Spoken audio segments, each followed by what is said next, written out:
So our final Week 16 NFL picks video, going to talk about a lot of updates to these games. Gonna get our 5 favorite plays on the card as usual, and talk nonsense, of course, as we usually do on Friday nights. Before we get into it, please hit like, subscribe, comment below, share this video, visit the link in the description for the merch store. I'm owning something for the merch store as usual. It's our 100% USDA man t-shirts, and it's a nod to Matt Millen, the great Matt Millen. I say that sarcastically, of course. You can get that as well as everything else at the merch store. We have a 15% off sale right now. You can change the color of any of these shirts. You can get long sleeve, hoodie, women's tank top, infant onesie. We have our mugs, we have our famous apron, we have our baseball cap, and we're going to be adding more in a few weeks once the season's over. You can go to Amazon, buy my books. The most recent one is Jerks to the College Years, where I made fun of people I met at Penn State. It's a lot of fun to write. I think you guys have a lot of fun reading it. And my first book, Safety and a Field Goal, was a top 5 topic book about the NFL, mostly serious stuff, but some fun stuff too, like some crazy stories about players and coaches that you may not have heard. And also, please consider super chats and super stickers. That's the best way to support the show. I can't say enough. Like, it really is. And Q1, which is the first quarter of any fiscal year, is right around the corner, which means ad dollars are going to go way down. So we're not going to earn anything. Like we barely earn anything on these videos now. It's going to go to like 0 in January. So if you guys want to help keep the show going, that's the way to do it. Last night we had Kevin Kovac at Can't Make an Eagle giving us a super chat. So thank you so much, guys. In the past, before that, we had Anthony Jackson, Slew, and John Sanders. So really, really appreciate it. And by the way, this is our first video ever that we're recording where we have at least 6,000 subs. So we just crossed it last night. So that was really cool. So thanks, guys, for subbing. Yeah, we are joined by Tom at Quacky T. As you can see on the screen here is Tom's Quacky _T, I believe.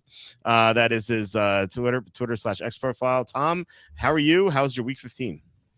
Walter, here we are again.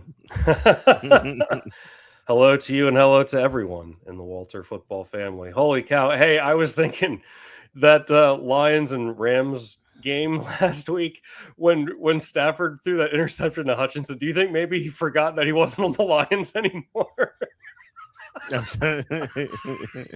Yeah, like a concussion moment, like CTE. I think, well, no, like the way he threw it, like it was almost like right at him.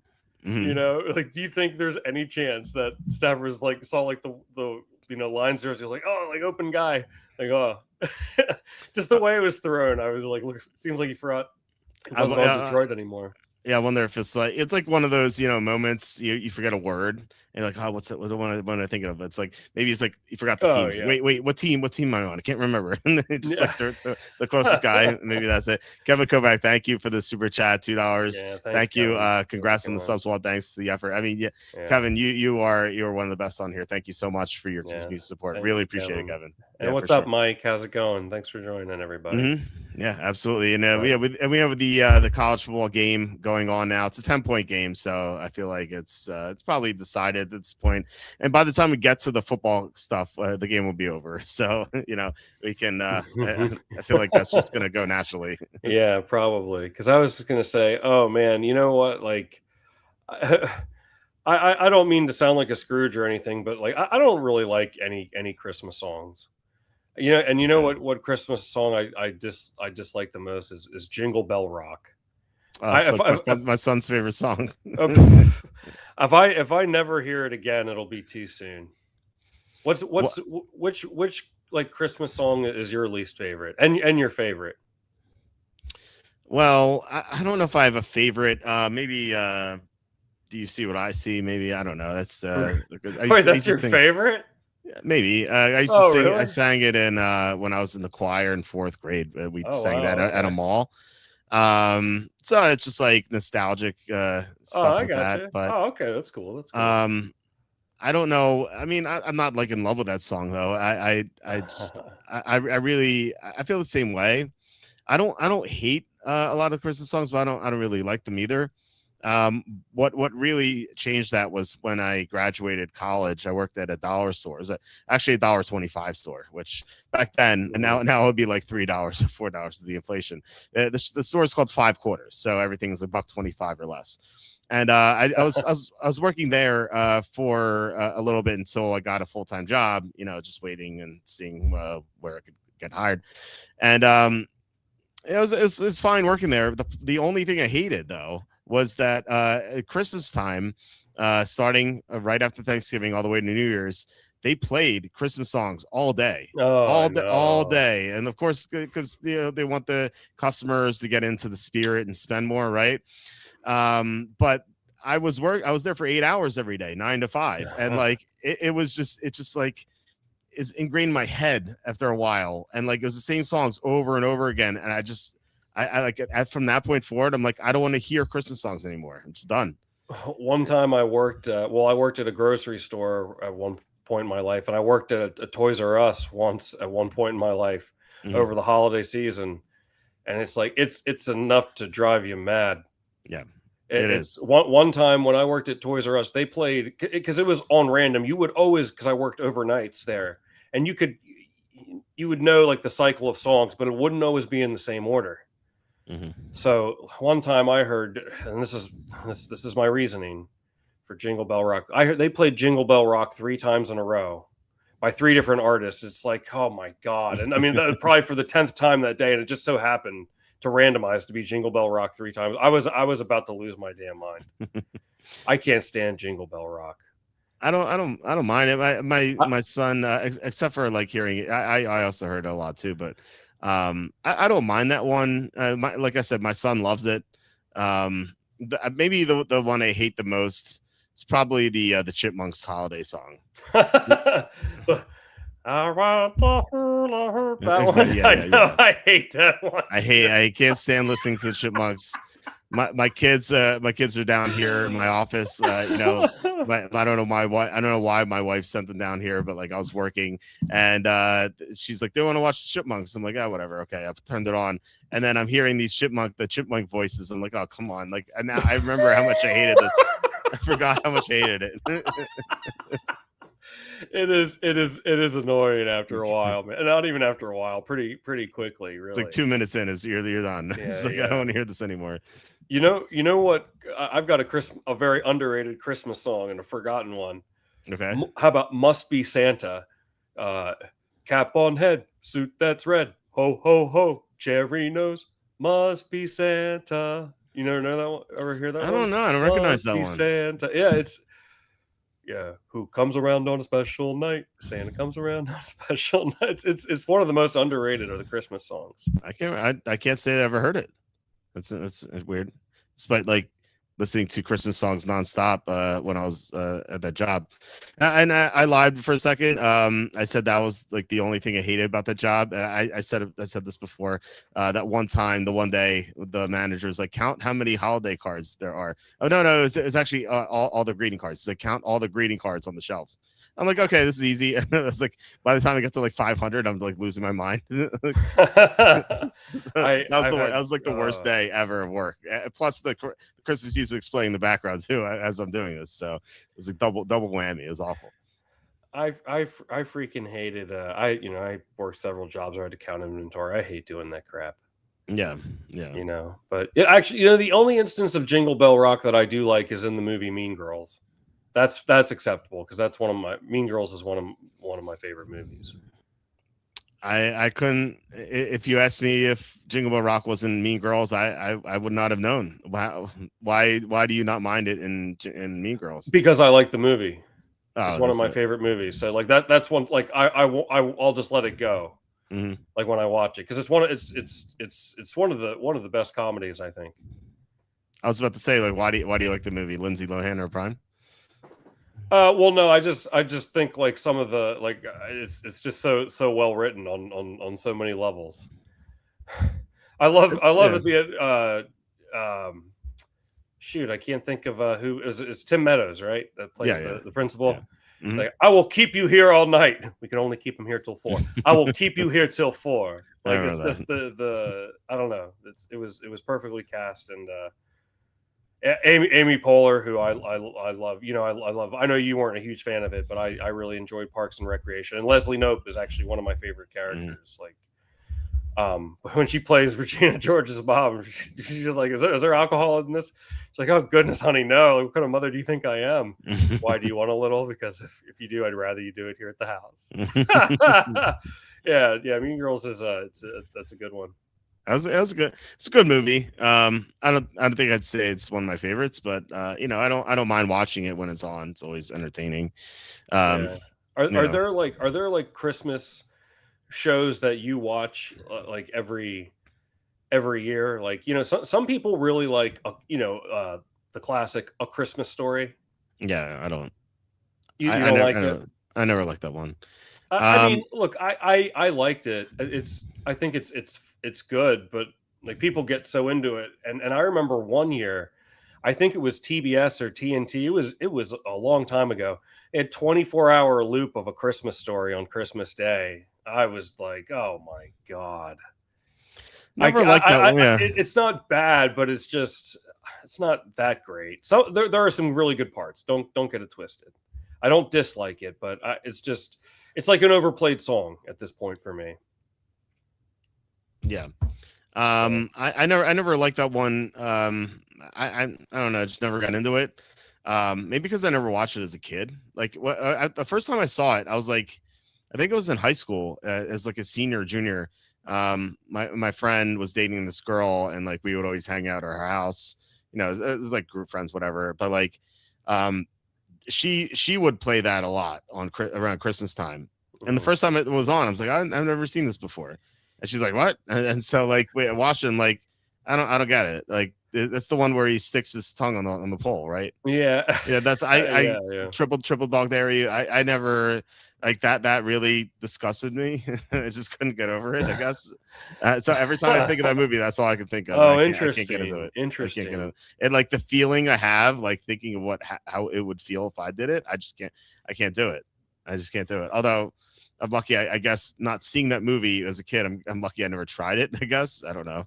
Yeah. Well, they tried to do like a remake of it or like a sequel. It came out maybe a handful of years ago or less, and I was like, I don't know how it did, but I was like, there's no way I'm going to go and watch that. It's going to suck. Why do they try to keep revamping? And I feel like it never works. You know, or like people talk about like, oh yeah, it's they want to. I get the allure of the nostalgia that it brings to people. That's what they're going after.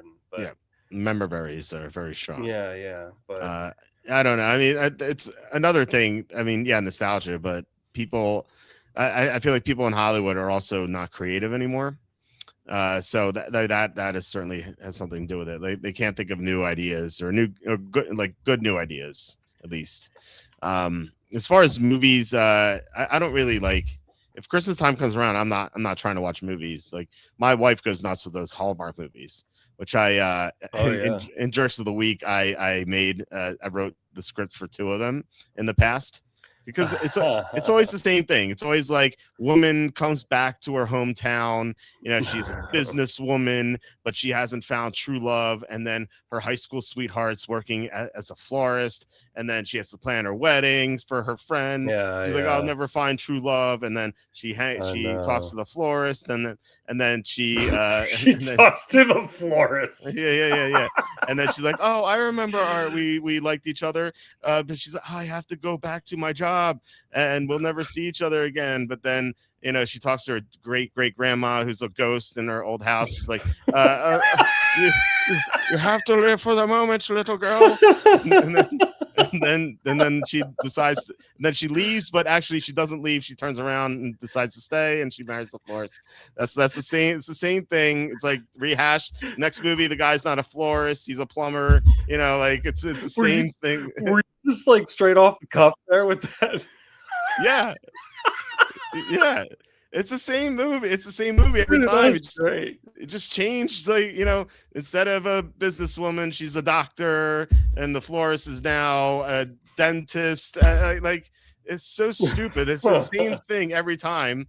And so I made fun of it in Jerks of the Week. I was like, a robot comes from the future and he does not know true love because he's a robot, and he meets a woman. The woman's lonely, and then they hook up, and then because she kisses him at the end, he turns from a robot to a human. Oh my God. And then in the other one I wrote, I think as a caveman who was frozen, and then he unfroze, and then a woman had to find true love, and then the caveman.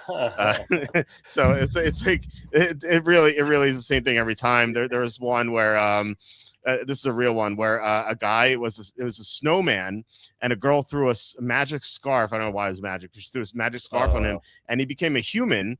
But it was like he had to find true love, or he had to help someone find true love by Christmas. But by the time Christmas is over, wow, yeah. and like he couldn't like. If he got near a fireplace, he would like start to melt, like he would start to like perspire.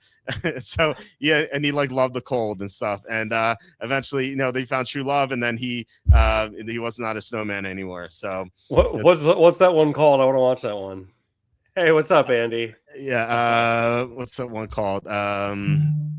Snowman turns into man movie Christmas. I'm gonna find it right now. You gotta. I'm gonna. You're gonna like this. I'm gonna put it on the screen right now. The movie's called Hot Frosty. Hot Frosty. I'm gonna watch Hot Frost. Oh, it's what's her name from? Yeah, it's Lacey Chabert. She's in Mean Girls. Oh yeah. Speak. That's funny. We should all watch. We should live stream Hot Frosty on the show. I'll check it out. It actually, it doesn't sound that bad. I watched a Hanukkah movie recently. It was called Hanukkah on Rye. Like the bread, and the story was it was a woman and a man. Their families both own Jewish delis. Yeah. One in New York, one in Los Angeles, and the guy's family is in Los Angeles, and they wanted to go to New York to try to open up a location in New York, and they want to open it right near the girls' deli. So of course they cross paths, and then they start to like each other. Oh, and they have like a matchmaker letter writing service, and they're actually writing to each other, but they don't realize it at first. Mm-hmm. And then she realizes, oh, he's trying to open up a deli that's competition to my family. And then, of course it all works out in the end. I'll tell you what, I actually got a couple laughs out of it. It was decent. It was called Hanukkah on Rye. That's great. When you said West Coast deli and East Coast deli, I thought like, so like East Coast, West Coast rappers, and like they're going to war with each other. Yeah. No, it actually wasn't bad. It was pretty good. Yeah. I remember one time there was this kid that went to my high school. Hey, what's up, Cassandra? How you doing? Yeah, I saw them miss the field goal too. Evan, by the way, texted me about 10 minutes ago, and he said overtime is 25-1. And I was thinking about betting it. I wasn't sure though. I mean, I already have money on Oklahoma, so I don't want to double down on that sort of. So anyway, so what were you saying? Sorry, I can't remember now.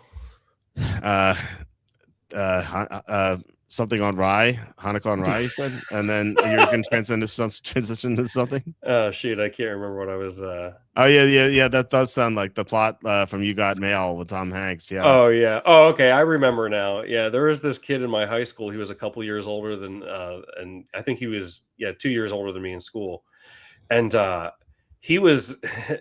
He could juggle like 9 of these bouncy balls at once, and like it was like the craziest thing you've ever seen. He could juggle like all these like weird objects, and like he was just like a performer, and he was really good at it. So much that they let him do like our school like holiday assembly like the day before school let out. And I remember, and he put on an awesome show. He was like bouncing these balls like 7-up. He could like juggle them all. It was really something incredible to see. Mm-hmm. The guy was incredibly talented. And he was also like he would also like tell some jokes too, like in between it all. So at the end, he was like, well, thank you, everybody. Because if you're Christian, Merry Christmas. If you're Jewish, Happy Hanukkah. And if you're atheist, have a nice day.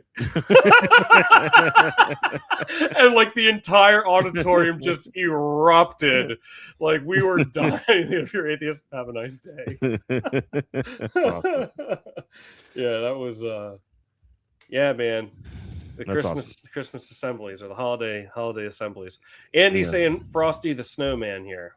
Yeah, he's saying in terms of creating a Hallmark movie, which like I said, I just summarized it.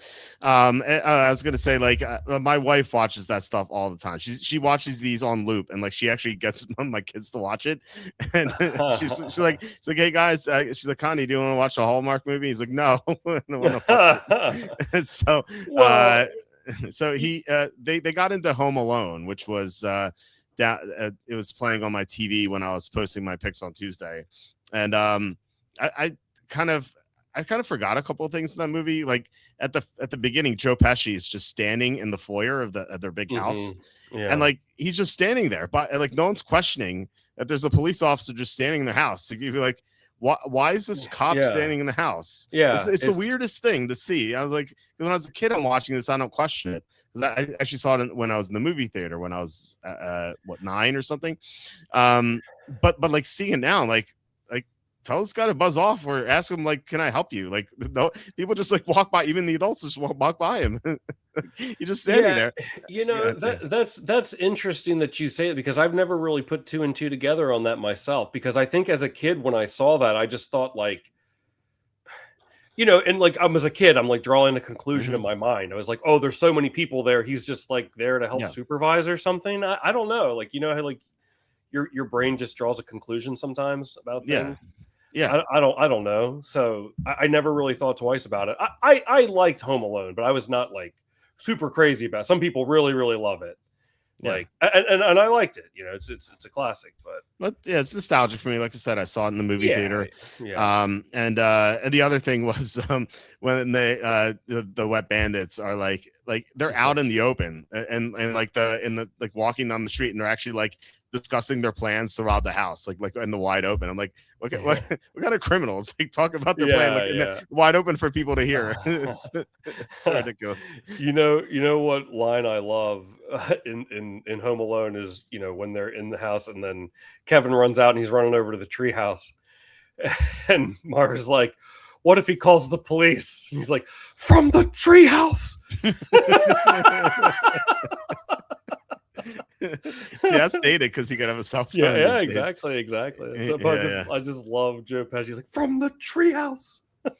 Yeah, it's wild. That I like. Yeah, like I said, I like the movie. I saw it with my parents when I was a kid, and remember when I was leaving the theater, my dad was like, "Can't you be more like Macaulay Culkin or at least Kevin? I forget what he said, Kevin McAllister or Macaulay Culkin." And I was like, "I'm not like this. I don't know. I'm not going to set traps. What do you want me to do? Like set traps for people enter the house, like kill them? Like that's really, how am I going to do that? I'm like 9 years old." How could they like afford that? Like what kind of job was Kevin's dad doing? Like, I mean, how many people were on that trip? 13 of like flights to where they're going, France, right? For like freaking 13 people. Well, it was how much is that vacation going to cost? I mean, I guess he's not paying for all of them, I guess. No. He had they had 5 kids, right, including Kevin McAllister. He was the youngest of the 5. And then the wife what is her name? O'Hara, or I forget the actress's name. Catherine O'Hara. Catherine O'Hara, yeah. She's like on the phone. She's saying my brother's family came, so it was like a lot of his kids too. So I assume that they were splitting it 50-50. You know, I'd be crazy to send that many kids on a holiday trip every single year. Like they would go to Paris for the first one, and then they went to Miami in the second one. So yeah, that would be super expensive. But yeah, they only have 5 kids, and then when they order pizza, it's like $122 or something, or $125. And that movie, I believe, was made in 1991, Home Alone 1. So yeah, I was just thinking inflation. So $125 in 1991. What do you think that is now? 182. 301. Oh wow, that's $300 for pizza. $300 worth of pizza. Yeah, jeez, they must have been getting that gourmet stuff. Yeah, and that's without the tip, because the pizza guy's like, oh wow, great tip. He says that. So I wonder if they paid him. What do you think they paid him? 150? Probably. The guy probably was like 100 and then a $50 bill, I would assume. So like $25 bill, $25 tip on that's probably pretty good. So if you tip 25 now, and not even factoring in inflation, that's 325. And if you do in factor in inflation, it's about three 340 or 350. Because I can look it up. So it's, if they tip 150, it would be 361 right now. So damn, that's $361. How many pizzas did they order? Do you remember? I have to count. It was a huge, because the guy was like, he was like trying to carry with his chin. There's a lot of pizzas. Pizza, by the way, didn't look appetizing too. I was looking at it because I was close to dinner time and I was hungry. I'm like, this pizza looks terrible. What was Joe Pesci doing? Wait, didn't he at some point say, when he was standing there dressed as the cop, like, didn't he at one point say, like, there's been some disturbances or something in the area? No, maybe. Yeah, he said we're conducting a neighborhood check to the dad, and the dad was like, oh, okay.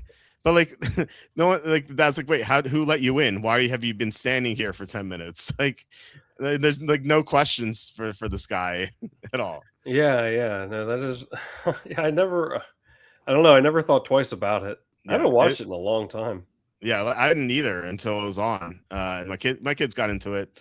My son's going to his first movie tomorrow, by the way. So that'll be fun. I don't think he knows like what he's in store for. I'm like, yeah, you're going to be watching a big TV in the dark, and you're going to be eating popcorn and candy. And he's like, that's good. He's like that. He's like that sounds amazing. What movie are you guys going to go see? Hot Frosty? Right. I wish. If they put that in the theater, I might have to go. I'm not going. It's my mom's taking him and my two nieces. They're going to go see David, the cartoon. So I hopefully he'll have fun. If he does well, I could maybe take him to Mario 2 when that's released. I think that's going to be released like summer of 26, I think. Or maybe I didn't know they were going to make a second one. I like the Mario movie that came out in 23. I thought I was worried it was going to suck, and I really liked it. It was I had similar fears because I remember the Mario movie from the 90s. It was so disappointing. I remember being so excited to watch it because I was like Mr. Nintendo. Like I had Nintendo Power. I had all the games. I had in fact, like my friend Frank, he bet me that I couldn't go a whole week without playing Nintendo. And I said, you're on. And then like that night I broke the bet. I had to keep playing. And like, I don't know. Everyone I know like says I'm like the best video game player they know. Including my son, who's like, he's like, Daddy, I'm so impressed that you could blow off the zombie's head when we're playing Resident Evil. So anyway, like I was so eager to watch that movie, and I came away like so upset with what I watched in the theater. I like that was like maybe the first heartbreaking moment for me, because like, you know, not even sports growing up, I was a Sixers fan. They sucked.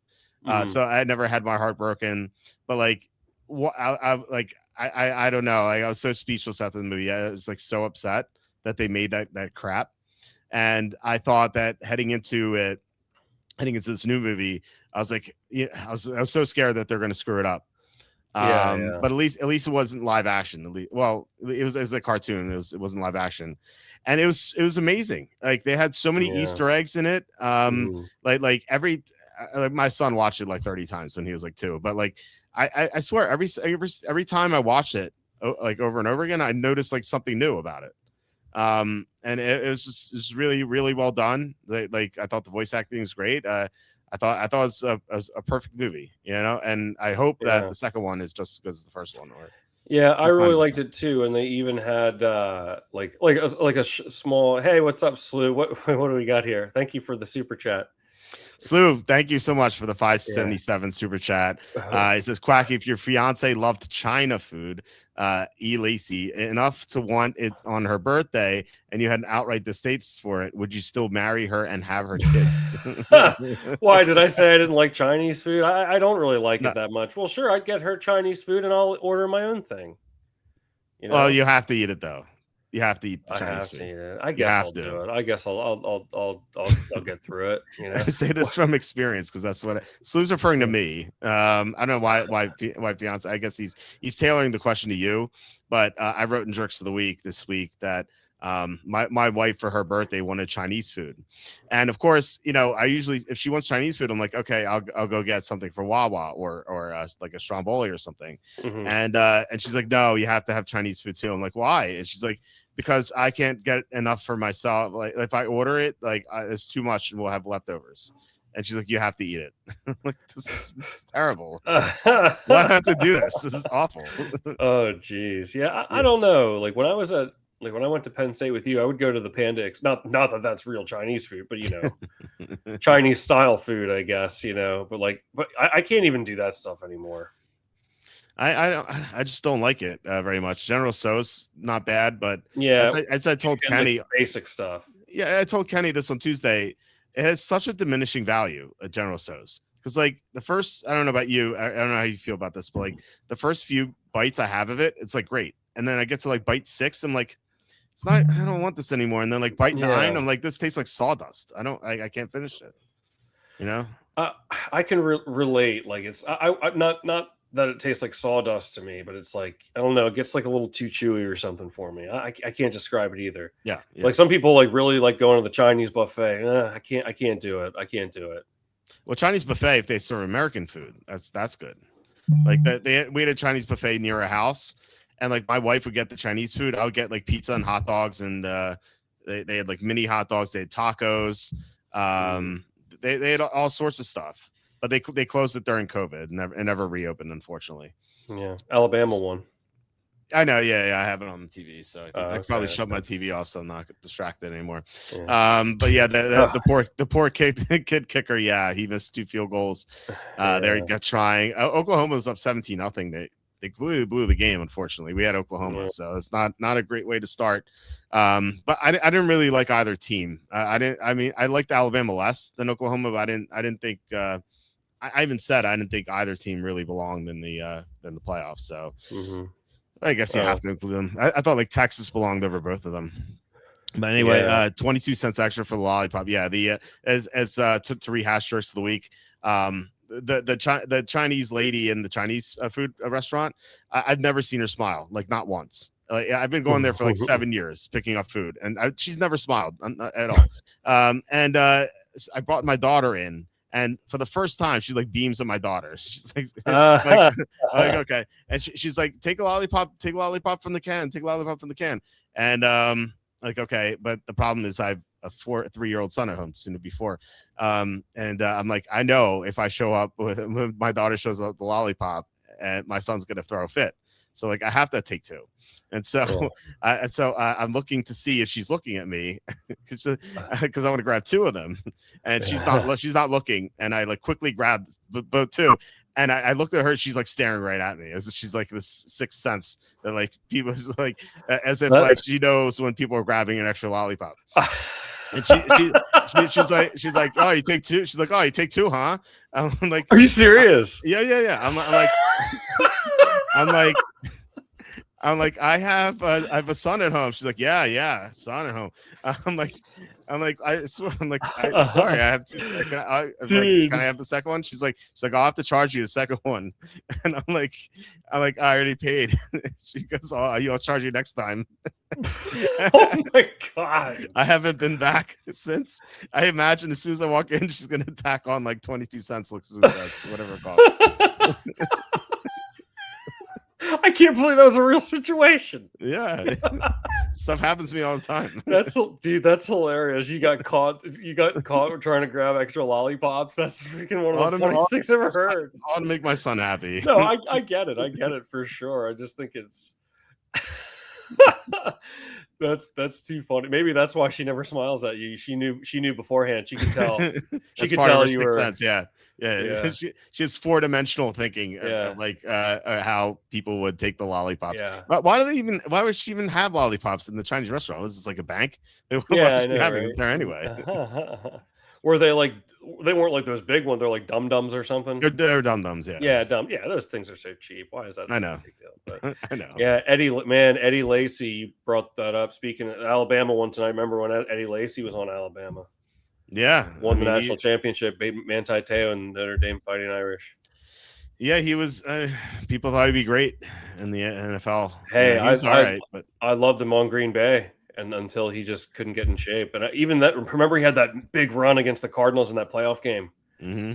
Oh man, he rumbled for it was like a 65-yarder run and it set him up. But that was a tough game. I really liked Eddie Lacy. I really hoped because he gained all that weight. I hoped that he was going to make a comeback because he was really good at first. Yeah, he didn't last too long. A lot of the Alabama running backs don't last too long. Yeah. Some do, but Amari Cooper was on that team too. Yeah, it's a great team. They had some great teams back then. Just thinking about like the LSU team that had Burrow and Chase and Jefferson. Oh yeah, think how disgusting is that? I know, right? That's so wild. Yeah, that team destroyed everyone too. It's like not surprising considering who they had. Yeah. Hey, man, that team was geez, that's like so long ago. That was 2019. Mm-hmm. Yep. Or 19 into 20. Yeah. Holy cow. That was a dominant team. Go ahead. No, you go. Yeah. Oh, I was saying, Can't Make an Eagle saying Derrick Henry has had a long career. Yeah, some of them had it. I'm thinking like not Anthony Richardson. Remember TJ Yeldon didn't work. TJ Yeldon, Trent Richardson. Mm-hmm. A bunch of them were failed, but some of them did well. Mark Ingram was around for a while. Yeah. So it's a mixed bag, I guess. I was over here watching this video, Walter. It's It's called Every Pass Attempt from Phillip Rivers, NFL Return Week 15. What's that last like 2 seconds? No, it's a 5-minute video that just yeah. Every pass didn't last that long in the air. It just dump off. There are a couple of deep wobblers, but you want to start there since I mean, it's you have the first pick, so we'll go with where you want to go for the Week 16 picks. Now that the Alabama Oklahoma game's over, people trickling in. So you get first choice. So people have been listening to me all week. So you're the guest. So you have you call the coin toss. So why? Thank you. And I will let everyone know. So I'm tied for 30th right now on my individual super contest card. I'm 46, 28 and 1. That's awesome. So I'm 5 points out of first. I don't think that's anything could happen, but I'm only 2 points out of top 10, which is some of the bigger prizes. So which is definitely within the crosshairs here. So I don't know. I finished 3 and 2 on my individual card. So I don't know. I've had a good run this year, but hopefully we'll finish strong. And you want to mention what site this is on? This is This is on mybookie.ag. You got muted. You're muted. Sorry, I keep bumping the score. Yeah, mybookie.ag. It's a good site. I've used it for a long time. Sometimes like the site isn't always like super user friendly. But like as far as like payouts and everything, like they're quick, and I've never had any issue with them. I highly recommend the site. Sometimes you don't get the best number, but if you live in a state like I do, where you don't have too many other options, it's I really appreciate it for what it is, and they have a super contest and a survivor contest too. How's the deposit? Like, can you use credit card or is it a Bitcoin? You can do Bitcoin too. Yeah, I always withdraw through Bitcoin. It's relatively quick. Okay. I found that depositing via Bitcoin, I don't know if maybe my experience is different. It takes like 3 hours or something. I don't know. Like sometimes it does take like it's taken up to 24 hours, but pretty not too long. But I will say like I don't know. Like I never had any issue with them. but and also like there are good like this past year for the draft, Hard Rock, which is all I have here, is they had essentially zero draft bets, none. Like the top 5 picks, most of which were obvious. Yeah, by that point, yeah. Yeah, and so it was like barely worth it. But my bookie they didn't have. I think they had top 5 as well. They had far less. Both of them had far less than this, but at least like mybookie.ag had like first position drafted by this team, and had some good odds. So which I don't know. I didn't have any of that at Hard Rock the year before. We had that was the Latu draft. No. Hard Rock had a whole lot of props, and I don't know. I guess they just took it away last year. So I really like the site mybookie.ag. They probably got burned on them, and they're like, no more. Yeah, probably. Someone's leaking stuff to Charlie Campbell. That's fun. I love how Charlie moved the line when he came on the member selection, because it was what plus 230 when he came on, and like by the time the show's over, it was like plus 110. I remember that. I think I know. BetMGM was the only sportsbook that hadn't moved it, so I was like, as soon as the show's over, I drove to New Jersey to bet it. To bet everything, and in the Thunder parking lot. Absolutely, is the only place to go. The Trent Thunder parking lot. It's like the security guard comes by, like, son, you in there making DraftKings lineups? Draft bets this time. He gets to call you son. Son, yeah. I can't believe I had to drive to the Trenton Thunder baseball stadium every single Wednesday to make my stupid Rainmakers lineups, because it was illegal in Pennsylvania. It's so stupid. It's 20 minutes away, and now it's legal there, but not where I live. Like, why? It's so dumb. I hate these laws. I did tell you that the last time I went to the Trenton Thunder baseball stadium, it felt like home again. It was like I had this like fond memory in my heart. I was like, oh, I remember this place. This is nice. You were in your element. I know. I know. Walt calling the show week. No. We were waiting till the game was over. Yeah, and plus I've been good about putting the timestamp in there. We appreciate you, Kevin. Thanks for that. Yeah, I don't want to start it before the game ended. I've been pretty good these last several for a little while, and putting the timestamp in the football. Yeah, that's awesome. In there. That's awesome. Yeah, so that's helpful to those, and I hope everyone who is here enjoys the nonsense. But yeah, hey, I mean, 49ers and the Colts. I mean, look, I really think the Seahawks were looking ahead, in that game against the Colts. So I don't think we can look at this, and I mean, this isn't necessarily a bold take of any kind, but we can't be like, oh well, like they kept it close against the best team in the NFC now, so like they'll be able to cover this. And I know the 49ers have been hard. I saw this graphic that Myles Garrett has more sacks than their entire team. It's crazy. I think that's correct. They have something like he is 21 and a half, or what does he have now? He's one shy, so I think he's 21 and a half. Yeah, and I think I saw they have something like 19 or I can't remember. Yeah. I can't remember, but I don't know. Like this Rivers thing, like he just does not look comfortable about back there at all. Like, yeah, he completed some passes and stuff, but they were real short, little dink and dunks and quick hitters sort of thing. I know the 49ers defense is run down, and so I don't know like how much success you might think Taylor could have, but like I don't know. At the end of the day, I just the 49ers are banged up, but they keep finding, especially on defense, but they keep finding a way to win. And like I don't know, like I just don't see, like, okay, like look what the 49ers did to the Browns. Okay, let's take the Browns for example. Like, do you think that Phil Rivers is going to have a performance better or worse than like what we have seen potentially from like a Shedeur Sanders? So if the answer, go ahead.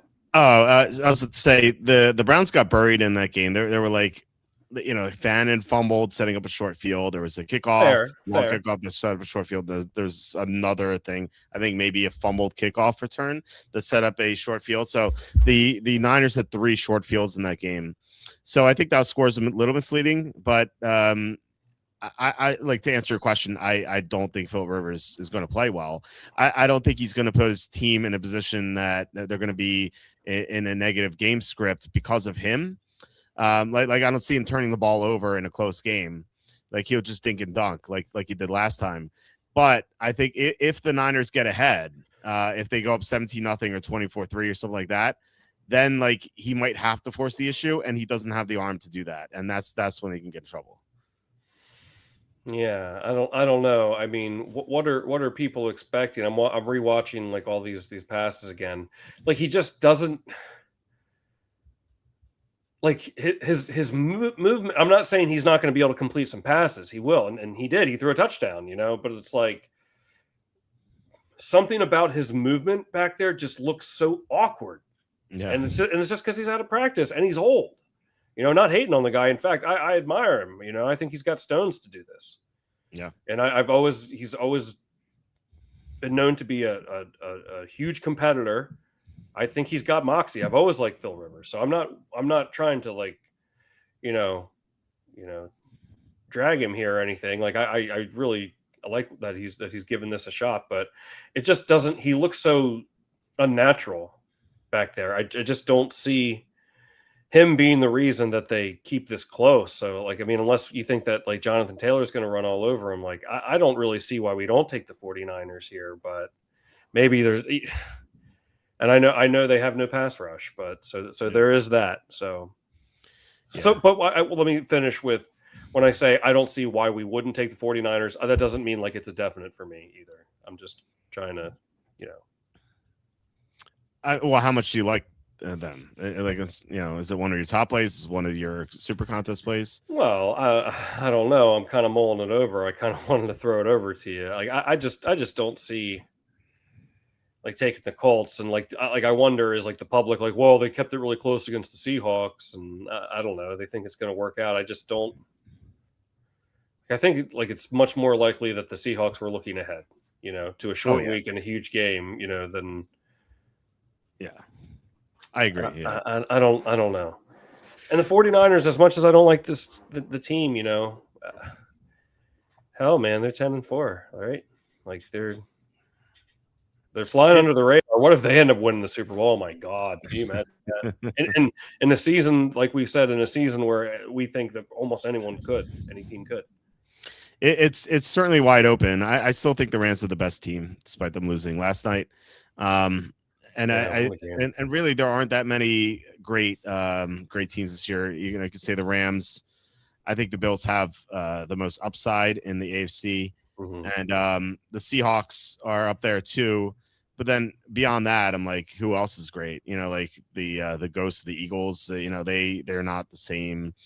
The Jaguars. I'm on the Jaguar bandwagon, but I'm not going to call them great yet. Houston's defense is great. Their offense, it's all right. And then of course there's Denver and New England. They have great records, but you have to ask who they beat. So and the Bears are flying on the radar too, by the way. They're 10-4 and they've gotten better. So we can discuss them. We'll discuss them too later. But the Niners have had such an easy schedule. They're basically the NFC version of the Patriots or Broncos, however you want to call it. And like the fact that they have no pressure at all. Like they Cam Ward has taken the most sacks in the NFL. They had 0 sacks in Cam Ward, despite having the lead the entire game. And they're being asked to cover nearly a touchdown. It's 5.5 in the contest. What is it in the contest? Let me see. I think it's 5.5. Let me see. It's 5.5 it's 5.5 in the circa. It's 6.5 in the super contest. So quite the discrepancy there. Yeah. So obviously 5.5 minus 5.5 is better than 6.5 because 6 is the third most likely result of any NFL game. Evan likes the Colts, and we put them on our card. Okay. That entry, and he's a Niners fan. On top of being a sharp handicapper, he's a Niners fan, and his argument was that he just doesn't see the Niners distance themselves away from the Colts because their defense just isn't that good, and the Colts should be able to hang around. My argument for that was, and I'm not like I'm 0 units on the Niners, just to be clear, but my argument was the Colts have some issues defensively. First of all, they have their two starting outside corners are both out. And the second issue is that they allow the 9th most production to tight ends. And that like screams George Kittle has a good game, right? And then the outside corners, I trust Kyle Shanahan to put his team in the best position by game planning. If this were a stupid coach like Kubiak last week, he wouldn't be able to figure that out because he just run for 2-yard gains all the time. But I think Kyle Shanahan would be able to figure that out. And I could see the Niners scoring rather easily in this game because of those deficiencies that the Colts have. And if they do, like I said, if they jump out to a big lead, it's going to be over for the Colts. They can't come back. But if the Niners aren't as efficient offensively, they don't have a pass rush. Their run defense is above average only. The Colts could eat the clock. This is what Evan said, and I think it could happen too. The Colts could just like eat the clock with Taylor, have like 7-minute drives, make the game super short, hang around, and find a way to cover the spread or maybe even win. The Niners, by the way, in the next 2 weeks, they have the Bears, who are 10-4, and then they have the Seahawks, who are 12-3 now. So tough 2 games coming up after this one. So I don't know how focused they're going to be for this game. So, Andy says Rivers a full week to work on timing his receivers, learning more of the offense. Yeah, that's certainly true. So, I like I said, I'm 0 units on the Niners. I could really see it going either way. And the reason I asked you, I'm like, if you love the Niners, then we can put on the card is maybe one of your top plays. But if you're just like, I like the Niners a little bit, then maybe we can look elsewhere. No, I think he kind of pushed me off. Like I didn't have much interest on the Niners. I was just kind of thinking I don't expect a good showing from Rivers. So yeah, but I don't know.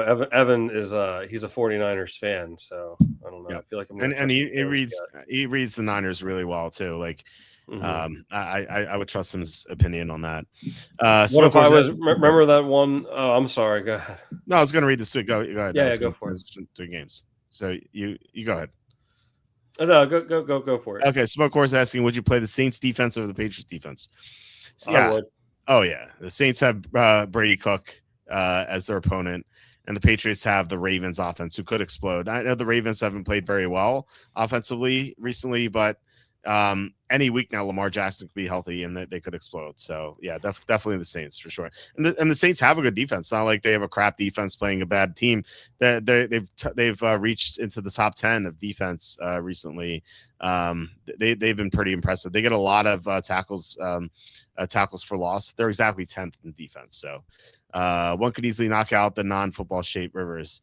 One big hit. Yeah. The problem is the Niners don't get hits on the quarterback. I would say that. So that maybe applies to like the matchup against Houston later in the year. But and then who the Colts play next week? They play the Jaguars. The Jaguars get a lot of pressure too. So if Rivers gets knocked out, that might be in one of those 2 games. So. Yeah, I know. That's now. I'm thinking we just stay away from this. Okay. All right. Fair enough. All right, let's jump to my favorite game of the week, which is Lions -7 over the Steelers. A couple of things here. First of all, Lions coming off a loss automatically puts them in consideration. Dan Campbell off a loss since the second year is 15-5 against the spread. Not that I like trends, but this is, the Lions are like a team that fights really hard for their coach. And whenever they're faced with adversity, they tend to bounce back. So I suspect they're going to play a lot better than they did last week. Although they did have the lead at halftime last week, but second half, they just kind of got washed out by the Rams, which the Rams have done that. The Rams have like either been really strong in one half and then soft in the second half. And not soft per se, but like not as strong in the second half, like the Eagles game, for example. Or they've been like loosey-goosey in the first half, like remember the Titans game week 2, and then they dominate in the second half. Like I feel like that's something the Chiefs did. They used to do when they were at their peak.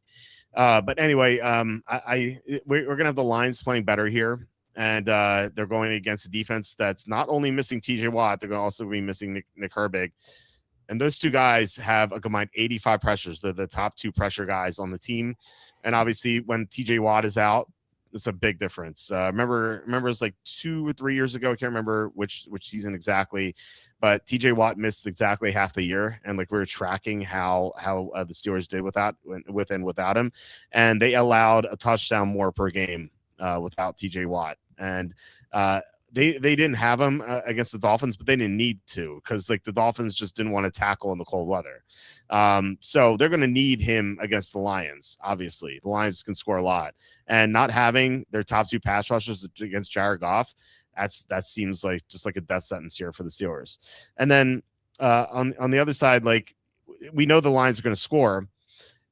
Do you think Aaron Rodgers can engage in a shootout with the Lions? Like, I don't think so. Like I think the Lions are kind of like a safe bet to score into the mid 30s or even 40s. Like, can the Steelers get to 30? That seems like a tough task there for them. And they just played their best game. Like they were up 28-3. They could have won 38-3 if they kept their foot on the gas. They played their best football. I don't think they're going to play above that. And I kind of brought this up to Andy, and I talked about the negative version of this, but it also works for the positive. Andy said that, and he's absolutely right about this. Like every team in the NFL is going to play well above their level for 3 games and well below their level for 3 games. And I'm like, well, what happens if the teams play well above or well below their level? Do they usually regress to the mean? And I think for the most part they do. And so I don't think the Steelers, especially on a short week, I don't see them playing nearly as well as they did against Miami. It's just such a worse matchup. They're indoors on a short week. I think the Lions win this one and win comfortably. I'm going to bet the alt line -20.5 on it. What do you think about this game? Yeah, I like the Lions too, but what if, man? What if now that the Steelers have MVS on their team? He's the difference maker. They didn't sign Alan Lazard yet, though. Oh yeah. Oh my God. If they get both of them on there, and then the Steelers win the Super Bowl, they get That's Lazard. it. He's the missing piece. Yeah. No, I'm with you. Oh, they have Thielen too, though. Yeah, I know. That's what's stopping the Lazard signing. They should get him. No. Well, I don't know. I think we've seen the Steelers lay many eggs. Yeah. You know, and I can't stand the Steelers team. But here's what's keeping me is that I feel like I've always been like zigging and zagging at the wrong time with them. Because I really, really like the Lions, but I mean, I've been wrong. God, I remember I really loved the Steelers against Green Bay earlier this season. That it looked good through one half, but then it just completely fell apart. Yeah. So I don't know. I've been trying to stay away from Steelers games, but where's the money going on this one? I believe it's pretty even. Let me see. It's a 4:00 game. It's 56% Lions, so nothing to write home about there. Okay. Yeah. What's up, Frosty? Wait, he heard we're talking about Hot Frosty, so Hot Frosty, and we were talking about Frosty the Snowman, the Christmas special. Welcome, Frosty. How's it going? Hey man, how's it going? Is he needs to out of Woody, Judkins, Emmanuel Wilson. Not sure if Woody Jacobs are going to play. Yeah, Jacobs was DNP all week, and Woody is a question mark as well. Judkins has a great matchup against the Bills, so I would put him in. And like, we don't know, right? If let's just say if Woody's in and Jacobs is out, that means you have Emmanuel Wilson there, and you're going to know Saturday night around 6:30 p.m. I think you would have to play. You see, the problem is you don't like. Here's the issue. So you won't know about Woody's status until Sunday, but you will know Jacobs' status. And if Jacobs is out, then I think you have to put Wilson in there.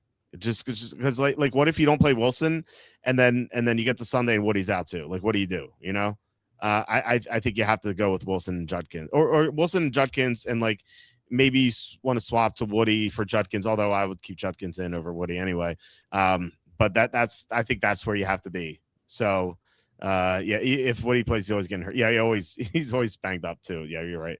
So I think you have to go Wilson if Jacobs is out. Now if Jacobs is in, then I would just kind of try to roll the dice with Woody, and if he doesn't play, then try to figure something out. Just sign someone or something. But you might be stuck in a situation where you're going to be in a tough pickle. So I would go Wilson and then Jenkins. Wilson. Dude, that movie like came out in 2000. I know. I watched it with one of my girlfriends from college. I remember watching that. It was a fun movie. I liked it. You remember when he comes back and he like reunites with Helen Hunt, and then she's like, he's let me get this straight. They moved the team from Houston to Tennessee, and they almost won the Super Bowl. And she's like, yeah, missed it by 1 yard. That's not actually 100% correct. Because first of all, like that, well, they would have tied, right? Yeah. Well, what if Al Del Greco? That was the old PAT. What if he pulled a Carney?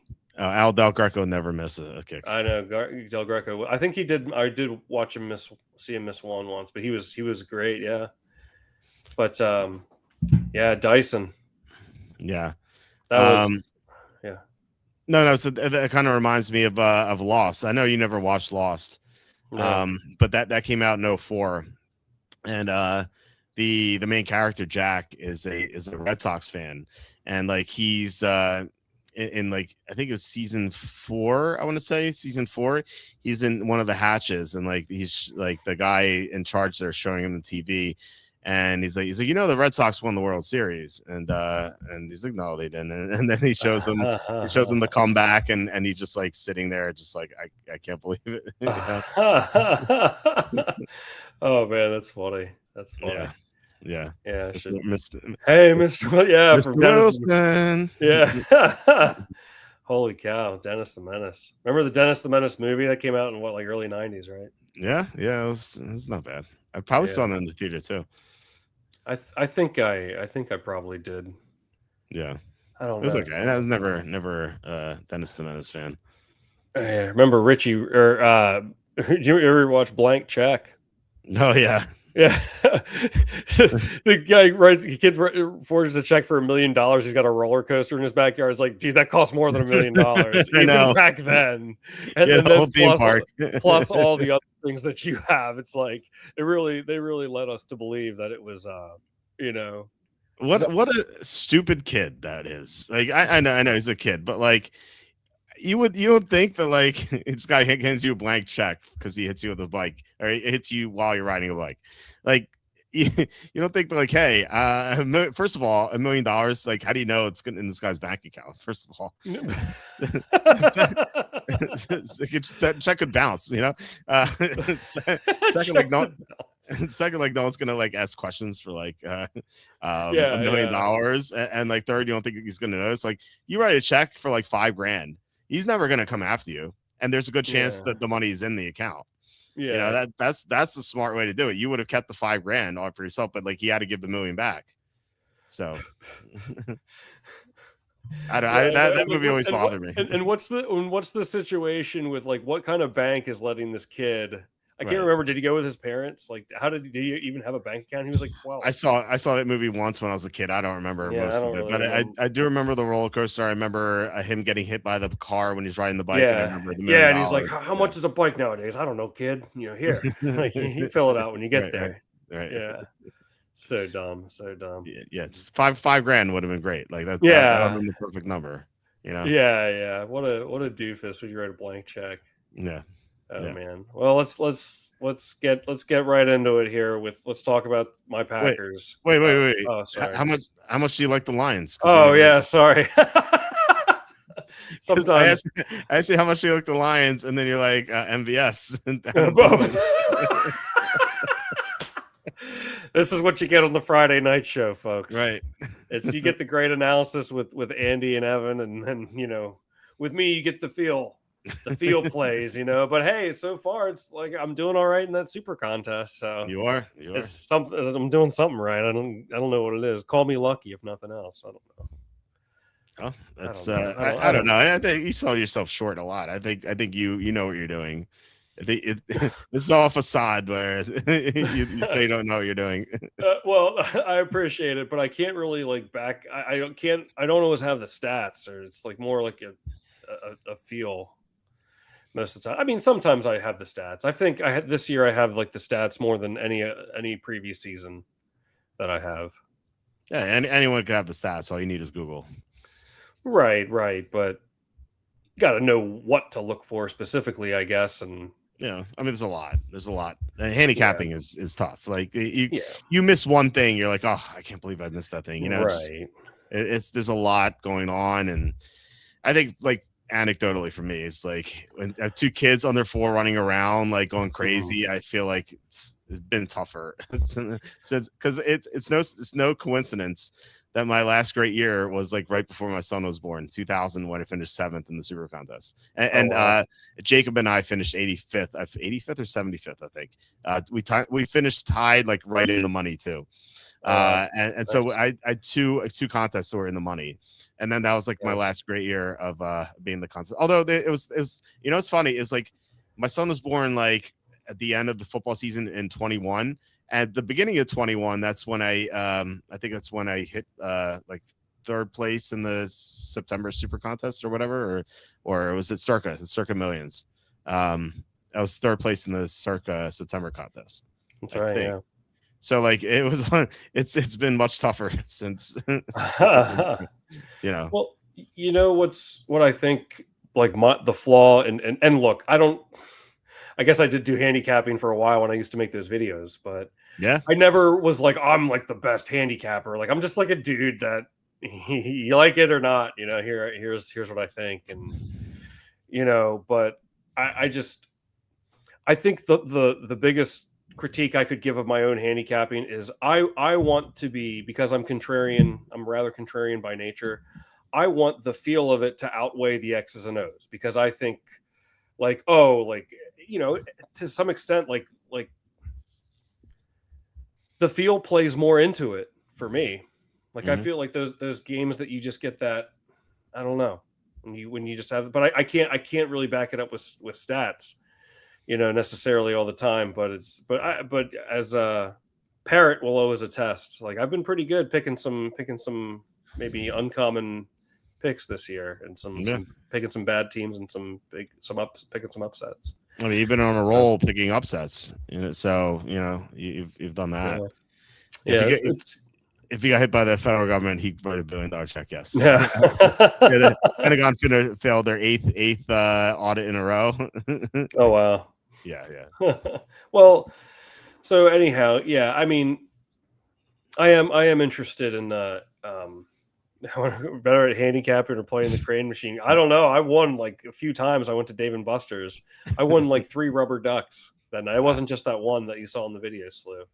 But I I don't like know. it. Hey, I've had a good year, but like I was telling Walt beforehand, it's no matter what happens. Obviously, I want to finish strong these last 3 weeks. But hey, I could go 0-5 on Sunday and be singing a completely different tune, But that's what makes these contests difficult. And I've had a great run this year, and this is some of the best handicapping I've done, at least in some time. So, Mhm. and I have Walt, to thank, as he's taught me most of what I know. So, Oh, I mean, look, it's the pupil surpassed the teacher at this point. well, You're yeah, being but great this year, so yeah, thanks. But I think it's probably luck. I feel like real handicappers would scoff at me, and that's fine. I don't care. I'm not like out here like, oh, I know better, like oh, necessarily. scoffing. Yeah, yeah. They turn their nose up at me. They they bite their thumb at me, to use a Shakespearean quote. But this is like you turn this into like a Disney movie, or not necessarily Disney, but like you're the it would be like an 80s movie where you're this underdog handicapper, and I was like, oh, you do feel, oh, you don't look at the Yeah. stat. You'll Yeah. never win a handicapping Yeah. contest. You'll never Yeah. win super contest. Yeah, or I'll be like, like the guy that won the World Series of Poker on all Yeah, luck. yeah. That'll be me. It's like, oh yeah, Quacky won the super contest, but that guy's so freaking lucky, man. He doesn't know what he's talking about. Yeah, it's the montage like in the second 2/3 part of the movie where like instead of like Rocky running up the steps, you're like doing this feel. You're like, take this team. No. Yeah. You see me like sitting on my bed staring at my phone, and I'm like trying to put like the puzzle into place in my head of like what I think would be best. Yeah. Hey, we'll ride the wave as long as we can, but I'll put the Steelers. Yeah, I'll put the Lions in the maybe.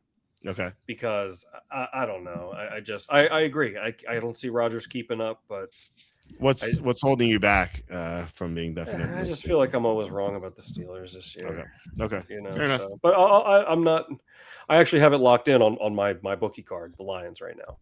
I don't know if I'm going to keep it, but I have it locked in before it goes to 7.5 in case I want to put it on. But okay. So yeah, we can put it on the maybe for sure.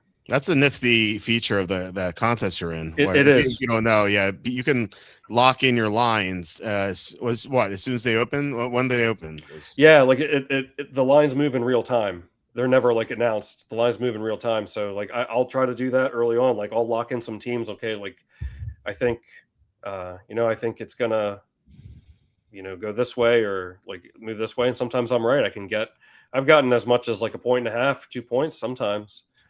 I asked like when do the lines for the contest open? Like is it Monday morning or Sunday night or Tuesday? Like I think as soon as the Monday night game ends. Okay. So, but like I've jumped on there a couple times where it's really helped. That Texans game, well, it ended up not mattering, but 999 times out of 1,000 it would have. I had the Texans +1. Remember when they came back on Jacksonville? Oh yeah. But on the very last play, because they were up by 1, the very last play they ran it back in because we had them on our card at -1. So I had them at +1, so they were going to cover no matter what. But ours was going to push until they ran it back. Right. So that's I think a couple times the extra like the free points have come into play. So yeah, it is definitely like a unique. It is a unique feature of the contest. So and sometimes I'm not always great about checking it, but I don't know. It's never hurt me. It's never hurt me. Mm-hmm. But I do have another team locked in that I like a good bit. Well, we'll get to it later. Okay. I have it locked in at a better number already on my card, but let's talk about my Packers and the Bears. Okay. Let's just face the facts here. Green Bay is not going to win this game. They're not. They're just not. And I don't know. I've kind of been hot and cold with reading them. I actually picked them on my card to cover 6.5 against the Bears the first time. I don't know. I really think, they've been so banged up, and now losing Parsons is huge. Like, I don't know. I just really don't see them winning this game. I really do not. I like the Bears a pretty good bit. The only thing I can say is Jordan Love historically has done really well against the Bears, save for the game the final week of last year when I think they were already locked into a playoff spot. He didn't have a good game, but he has been really good against the Bears. But I mean, the Packers. Look, if the Packers win this game, then I'm going to sit here and say, hey, I underestimated them. They're much more resilient than I thought they were. But it's just like, I don't know. Like you kind of look back at Green Bay and like look at some of these games. They like, I don't know. I've been saying it all year, man. They just don't have the grit. They just don't have it. No, they're just not built strong enough. Like think about that Lions game. Like LaFleur had that phantom timeout before the penalty or whatever. It's like, I don't know, man. They tie the Cowboys. They're not tough enough. I don't think. And I know they've had some injuries, but maybe I'll be wrong. Maybe they'll show resilience. They're just too. I'll be really shocked. They're too inconsistent. I'll be really shocked if they win this game. But I don't know. Am I saying that because I'm biased and I'm like, well, like, am I trying to hedge my own like bias of my team? I don't think. I really do think the Bears are going to win. But, yeah, I like the Bears as well. It's not like one of my favorite plays, but it might find its way on my card. they it's like as Andy's saying, Ben Johnson can take advantage of Michael Parsons' absence. Like, this was the defense we were expecting all summer. And before the Parsons trade, did you think the Packers were going to be in Super Bowl contention with that defense from last year? I personally didn't. I don't know how you felt. But. Well, their defense was better, I think, statistically, if I'm not mistaken, at least even last season, even before Parsons. I'm not saying they were elite by any means, but I thought that they were halfway decent, at least from in some statistical categories. Because I remember reading that when they signed Parsons, I read somewhere that it was, I don't know, like maybe they were like top 10 or something, and I can't remember what the hell it was. But I just looked it up, and Andy's going to hate that I'm using EPA, but EPA wise, last year their defense was 17th. So that kind of sounds right. Like, it felt like a mediocre defense where sometimes they played well, but like they couldn't really get to the quarterback consistently, and so they needed Parsons. And I thought when they got Parsons, I'm like, okay, they're if they're 17th without Parsons, they could be top 10 with Parsons. And they improved their pass rush a lot. Parsons was absolutely amazing this year, and a lot of other Packer defenders kind of disappointed. And now Parsons is gone. I think that changes the defense fundamentally. Like, they won't be able to get nearly as much pressure. Also, Devontae Wyatt's out. He had 22 pressures. Parsons, he had way more pressures than anyone else on the team. So their pass rush is going to be way worse. And he's not the only injury. Like, Christian Watson feels like he's one hit away from getting hurt again. Like, he might play in this game, but he was DNP limited. Josh Jacobs didn't practice all week. Not that I'm like huge on running back, but still, I mean, Jacobs obviously better than Manny Wilson. And Evan Williams, one of their talented defensive backs, he's going to be out for this game. And the right tackle, Zach Tom, he got hurt last week against the Packers. He is probably not going to play. And his backup is questionable. He's limited all week. So this is a team that suddenly has so many injuries, and you have to wonder, like, if it was like one of these injuries, if it was like only Parsons and Watson and Tom were okay, then maybe they could overcome it. But like they've so many injuries that they have to overcome. So it's a pretty tough ask here on the Bears, especially given that they have one fewer day to prepare for this game with all their injuries. So that it's gonna be tough. Like, if LaFleur wins this game, it's gonna be a hell of a coaching job on his part. But the Bears are getting better all the time. Like, and I think the criticism of the Bears is fair. About a month or maybe a month and a half ago, like for example, that Giants game where they were trailing the entire game, and then Jackson Dart got hurt, and then they ended up winning the game because Russell Wilson was so terrible. Right. So back then they were kind of skating by with luck, it felt like.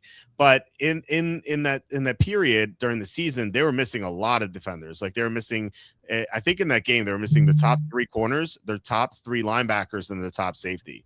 And now most of those guys are healthy. So this is a different Bears team, and they've gelled offensively. The offensive line is tremendous.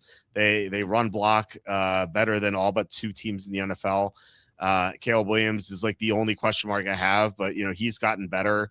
I still don't trust him. It feels like Jordan Love almost. Like, I trust Jordan Love more than Caleb Williams, but like, I feel like if I'm rooting for the Packers, I'm hoping Jordan Love doesn't throw off his back foot. Like, we don't see the Jordan Love that we saw against the Steelers, for example.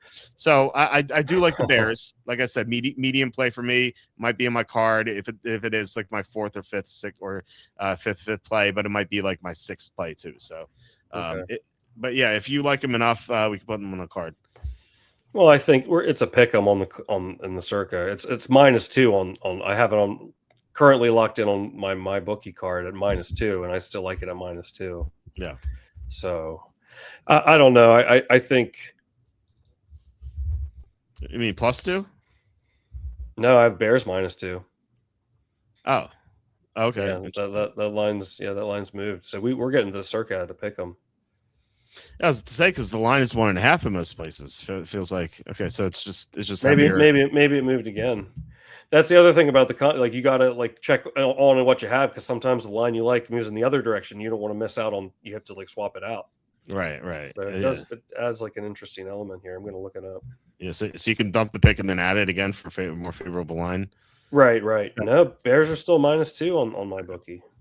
It's kind of like Bitcoin. If you buy Bitcoin at 100K and it drops to 75K, you can just sell it and then buy it back.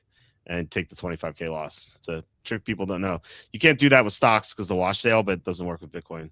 I don't know why I compared that with the Bitcoin, but it kind of feels the same way to me. You dump an asset, and then you get it cheaper, and then you get to benefit from it somehow. I don't know. Maybe it's I play Bears Both contests. Andy, did you just submit for the Thursday game? I assume because you said played as in past tense. Okay, so okay. And Andy, who do you? I assume you had the Rams. I remember you saying you like the Rams too.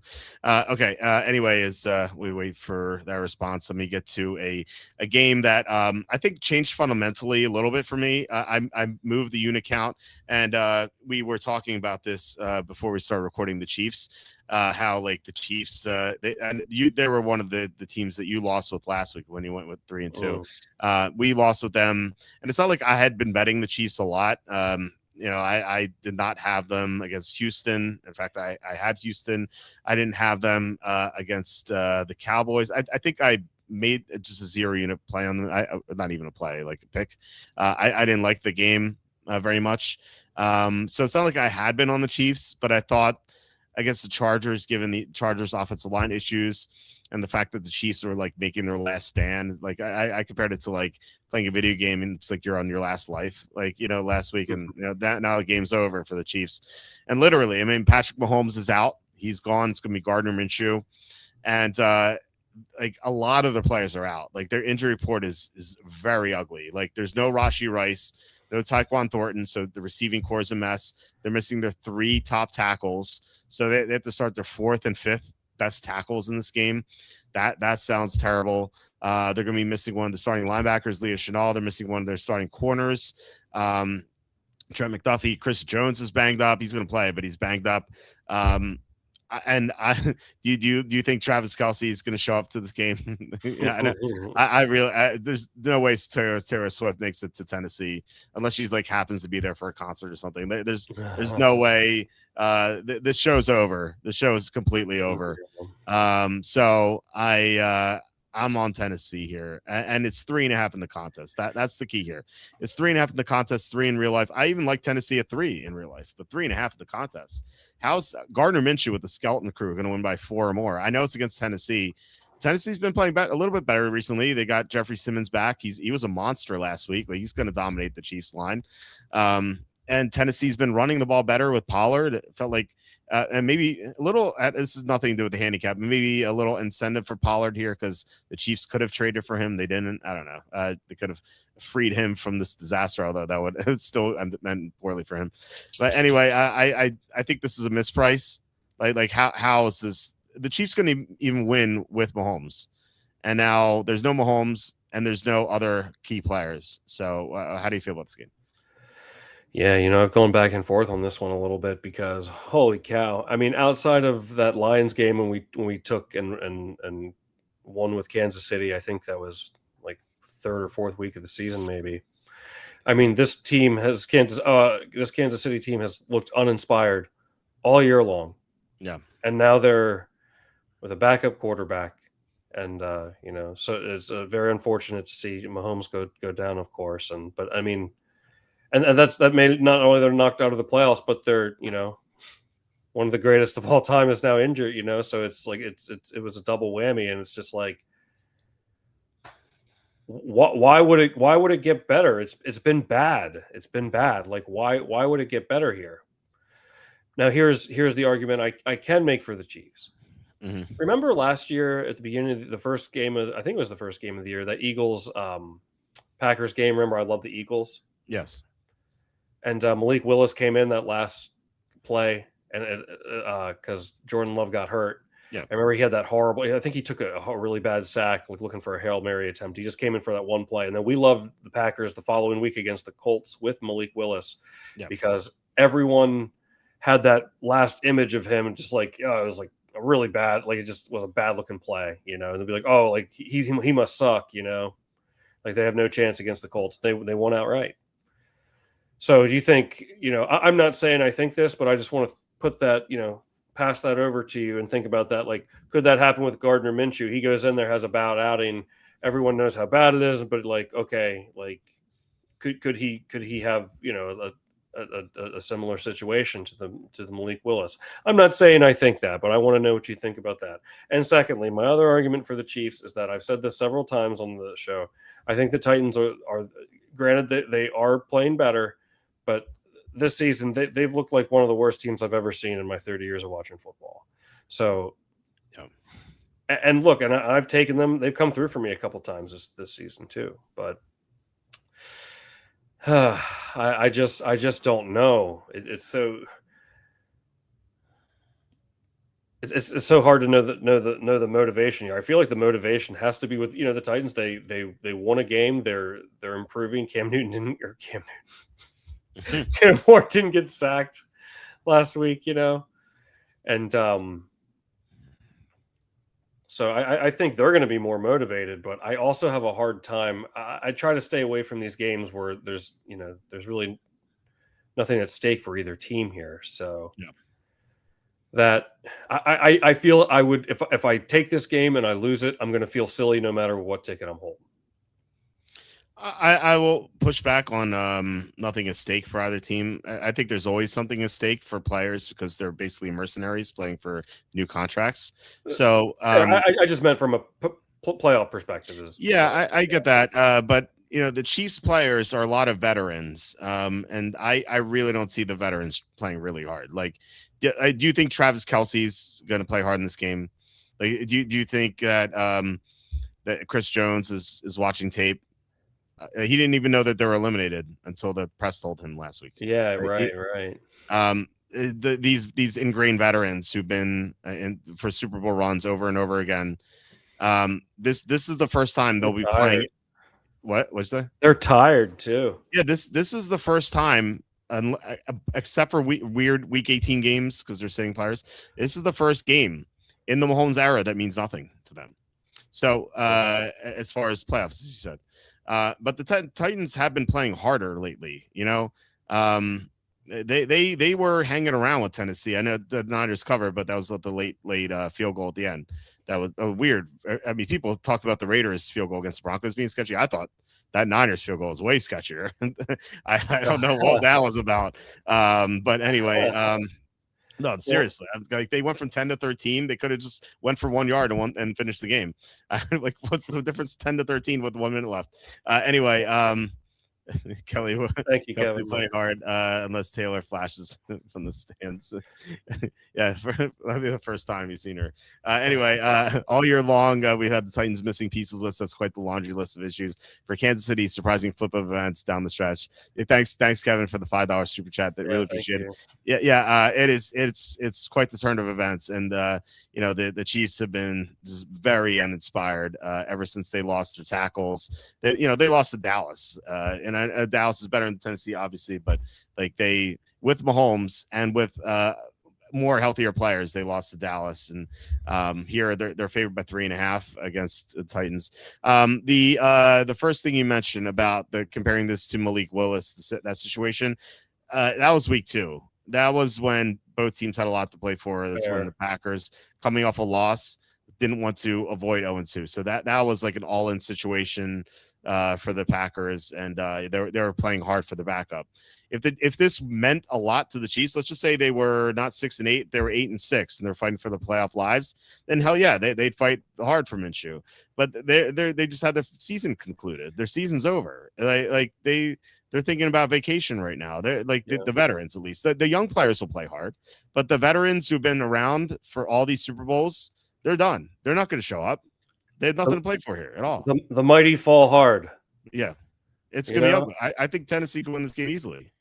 It's crazy to say. Tennessee's terrible, but I think I could see this game being like 17-6 or something.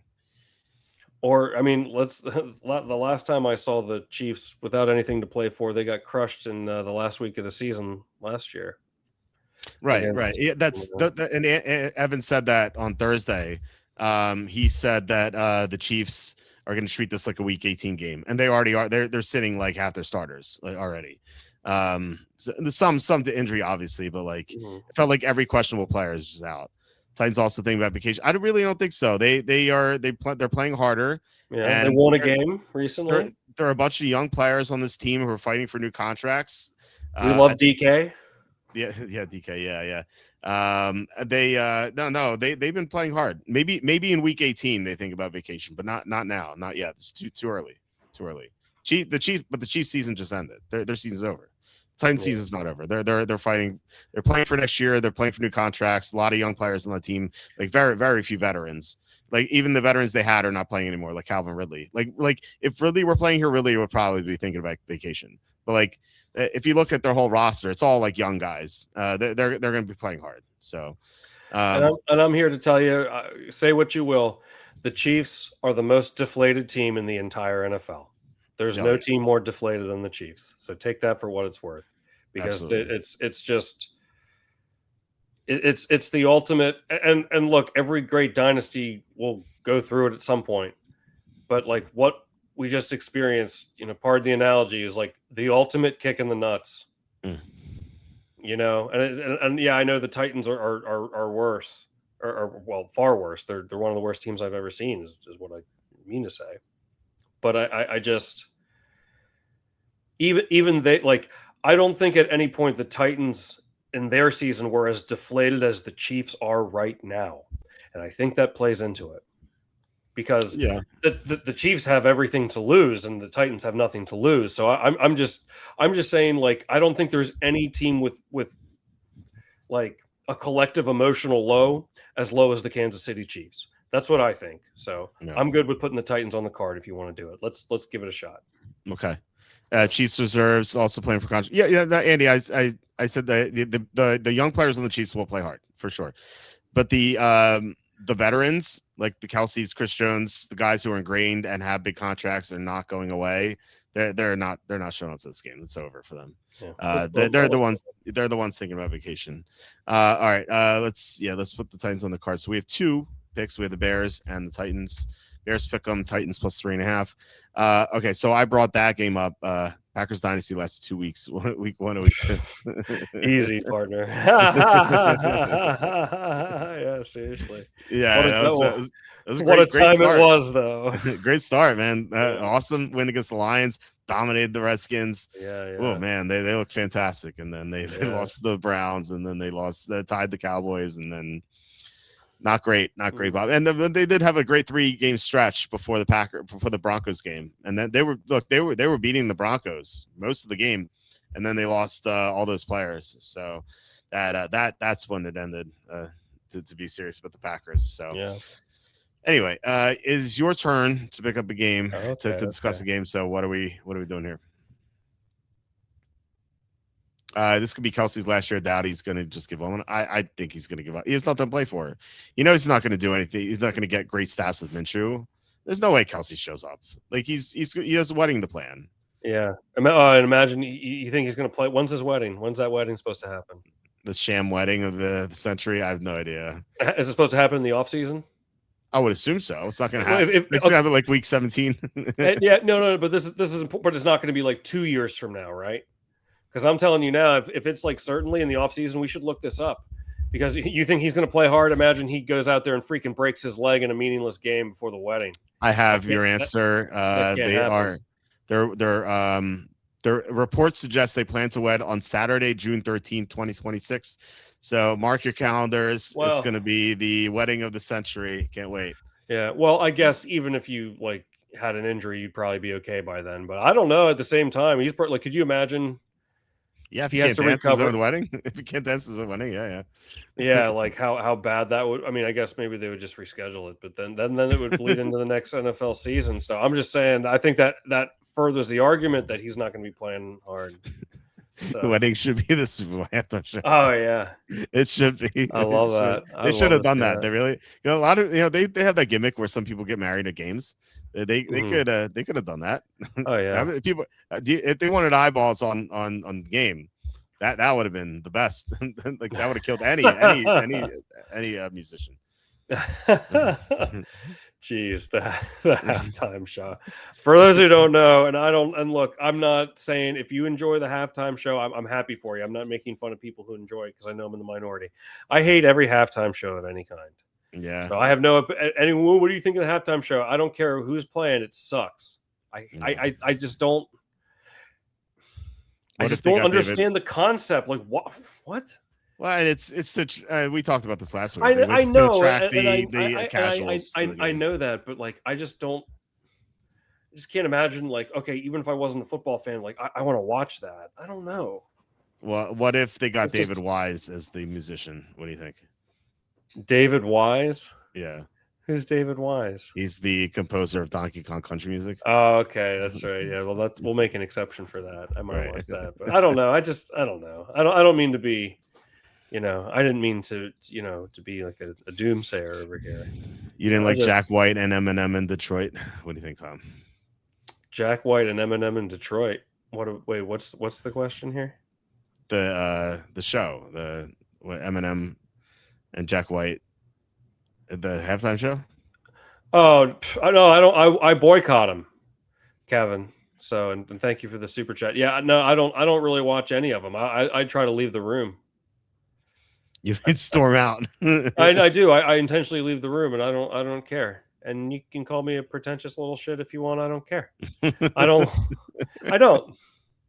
I stormed out of the Harry Potter epilogue. I just left. I refuse to read. Well, first of all, I hate epilogues in books, so I never read it. But like, I always like, you know what? When I'm his age in the epilogue, I'm going to read it. I actually haven't read it. Well, I probably should. But so when I saw it in the movie theater, I left the theater. And then I had to wait for my friends to come out. So I feel sort of the same way that you do for halftime shows. Yeah. I think some of them were like the Prince halftime show. I thought was good. If it's a musician I like, I'm fine with it. The problem is I don't like too many musicians. So if they play Metallica, I'd like it. Yeah, I don't know. It just makes me and look, I know a lot of people enjoy it, and that's great. I'm not saying like, oh, you're dumb if you enjoy it. That's not at all what I'm saying. But that is. That's real here. No, I'm really not. Maybe an older version of myself would think that, but a younger version of myself, not anymore. No, I'm okay. I look like okay, like you sound like you really believe me. Let's talk, if you say so. Let's talk about the Buccaneers. Remember NFL 95? Sorry, real fast. We had a question I want to but yeah, Kevin, thank you for the super chat. Yeah, thank you. And then as Trone Force, my plan is to play Emmanuel Wilson, Jacobs out. Okay, if Jacobs plays, I'm going to go Gainwell. My other flex are McLaurin, Devontae Smith, Jalen Warren, Debo. Devontae Smith plays after that, so you won't know, right? So it will be McLaurin, who I don't like this week. Also, McLaurin plays before, and Debo plays before. So like, you're only at Jalen Warren then, because like that's the early game. So really, you're between Gainwell and Jalen Warren, and I'd go with McGainwell. So I mean that makes sense. Chris Evans, day one is the day job. Wait, what is this? When good, you will just one time. I don't know what this means. Hang on, let me try. Is the day job one good? You will just one time go do the best. Go. It seems like an AI post. Yeah. Wow, that's awesome. Chris, yeah, he's naming himself there. Wait, I thought there was someone else on here named Chris Evans, though. There was, yeah. I don't. No. It's a drunk post or something. I don't know. Oh my gosh! If anyone is AI slop or something, I don't know. Yeah, I don't know. Welcome. Hopefully he wasn't the 6,000 sub that we got. It's not a bot. Anyway, all right. So you want to talk about the Buccaneers? That's right. The Buccaneers on NFL 95. Yeah, Panthers versus the Buccaneers. Oh man, I almost want you to try to talk me out of this. Okay, but I'm gonna let's look back here. Okay. 1, 2, 3, 4, 5, 6, 7, 8. In the last 8 games, the Tampa Bay Buccaneers are 2-6, and the 2 teams that they beat were the Spencer Rattler led Saints and the Cardinals. They only won by 3. Yep. And they have lost the other. Let's see, lost the Falcons. We saw that they lost the Saints. They got crushed by the Rams. Okay, so I'm inclined to and look, even their wins earlier on in the season, they really had to steal a lot of those games away. Yep. They kind of had to snatch it away from them last minute, and against some teams that were not playing well. I mean, the Jets almost beat them. They almost let that game against the Jets. Houston, I mean, we didn't know how good Houston's defense was, or at least most people didn't at that time. But their offense was anemic. They had to, they had to really win that one at the last second as well. So I don't know. I was really high on this Buck. Well, not really high, rather high on the Bucks team at the beginning of the year, but I don't know, man. +3 at home. I don't like the Panthers either, but I think everyone's kind of expecting the Bucks to win this easily. But then I feel like there's a good chance. Like, what if this is a scenario? It's like, oh, like best case, you get a push out of it. If you think it's going to be a close game, if this is going to be a 3-point game, and clearly it's indicated by the line, I think this is probably going to be the Bucks that are the team that wins by 3. But yeah. So I don't know. Talk me out of it if you think I'm wrong, but it's Panthers or nothing for me here, man. I don't know. The Bucks are just and look, they've dealt with a lot of injuries, Yeah. But let's use what we use this a lot, but okay, they're going to bounce back. Like, bounce back to what? I mean, in the last 8 games, they haven't shown us anything, and they've been suspect all year. Really, yeah. I mean, they started out their record was good at first, but so I'm just saying, it's so tough because you never know what version of the Panthers you're going to get. I feel like, but I mean, you can't take away that they're playing better, and at home. I don't know. It's Panthers or nothing for me. So what do you think about this one? Kevin, before I get to Kevin, come back. Thank you for the $5 super chat once again, Kevin. Really appreciate it. It says Bucks retain Todd Bowles over Liam Cohen and Dave Canales. Look at them now.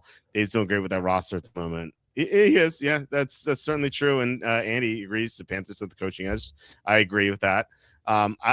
I think based on how Tampa has played, I don't think they deserve to be 3-point road favorites against Carolina. However, Carolina's a team that just got swept by the Saints. So let's not be too hasty and wanting to bet them or pick them in the contest. I think the Panthers they're not a 7-7 team. But they're not. They have a negative differential, like 50 points. They've gotten lucky in some games. They won games against teams that were not prepared at all for them. Like the 2 Atlanta games, Atlanta was a no-show for both of them. The first time because they just beat Minnesota on Sunday Night Football, national TV as underdogs, and they didn't show up. The second time was the game right after they flew home from Germany on the 11-hour flight and they didn't take a bye. So like those games, if Atlanta actually tries, they probably win those games, at least win one of them. And so the Panthers are really like a 4-10 team wearing a 7-7 disguise. Like if they were really 4-10, what would the spread be? I think it'd be higher than 3, right? Probably. And maybe not deservedly, but I think it would be higher than 3. And bounce back to what? I think you could make an argument bounce back to the Buccaneers before Mayfield got hurt. Mayfield has been dealing with an injury for a while, and he just hasn't been himself. So they've had a mini bye, and they were well ahead of the Falcons in the fourth quarter. They're up 14. So like if they hold on to that lead, we're looking at this game differently because the Buccaneers are 8-6 instead of 7-7. And with Mike Evans back too, that will help. Certainly Evans in his first game back was great, and he should only be better in his second game back. And with this mini bye, maybe Mayfield will finally play up to his potential and won't be as injured. Now, maybe that won't be the case either. Because he's, maybe he's just going to be banged up the whole year. Like, who knows? But I think with the mini bye, with 9 days off, there's a better chance that he'll be healthier than if this were a normal week. So I'm 0 units on Tampa. I don't like this game at all. I don't want to back either side. I think Tampa's too much of a risk with the Mayfield's injuries, and the Panthers I think are horrible. So maybe not horrible. It's a little strong. Maybe they're just really bad. So I think Tampa's better than the Panthers, but 3 points better on the road. Better. I don't know. I feel like this line should be like 2.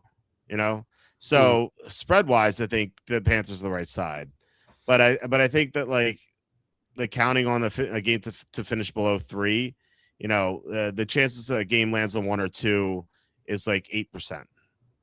So Mhm. I don't know. Like I think the most likely result of this game is Tampa winning by 3. Like and then it was the second most likely Tampa by 3 or Tampa by 7 or Carolina by 3. That I don't know. So I don't know what to make of this game. Like, do you like the Panthers a lot here? Not a lot. I mean, if you liked him too, then I would have maybe considered it, but I don't know. I mean, I think you make a good point there. That there's like this seems like we're kind of asking for a push too, maybe. What about Rico Doodle Dandy? He and Chuba Hubbard is splitting touches with Doodle, and that leads us to this question: any preference between Gainwell and Doodle this weekend? Got to start one of them. The Doodle is splitting carries, and Gainwell's a tough matchup against the Lions as a runner, but as a receiver, I feel like the Steelers are going to be trying to chase points the entire afternoon. And so I think that means Gainwell is going to catch like 6 to 8 passes. And so I would go Gainwell over Doodle. So good luck, Scorpion. Okay. So how strong are you on this? Definitely, or maybe, or not at all? Yeah, not that. I mean, you're on Bucks for 0 units. I'm not going to try to convince you. I don't really love it. Yeah, at least at this point. So okay. All right. It's my turn to pick a game. Let's go to the first game on the slate. And we might have to submit. We'll definitely have to submit an hour early because the Eagles will be in my card. I know that. Okay. So we'll see if it's on our card too. I like the Eagles at -7, and it's 6.5 in the contest, I believe. Yeah, 6.5 in both contests. This is a Marcus Mariota led offense. Now we know that Jane Daniels is out, and Mariota is a good backup, but he's still a backup. And when you have a backup against an elite defense, that things won't go well. We saw that 2 weeks ago when it was Daniels at first, but Mariota played half the game against Minnesota, and Washington couldn't score a single point. And of course, last week they've looked a lot better. They played the Giants. Obviously, going from a great defense in Minnesota. Minnesota's maybe not great, but they're really good. They do some things really well. Going from that sort of competition to the Giants, who are 32nd in defense, of course, it's going to look better. Now they go up again to the Eagles, who have a great defense. I know they don't have Jalen Carter, but they're still 5th in defensive EPA. Like they're a top 5 unit for sure. So they're going to get a lot of pressure on the Redskins, especially with Laramie Tunsil out. That's huge.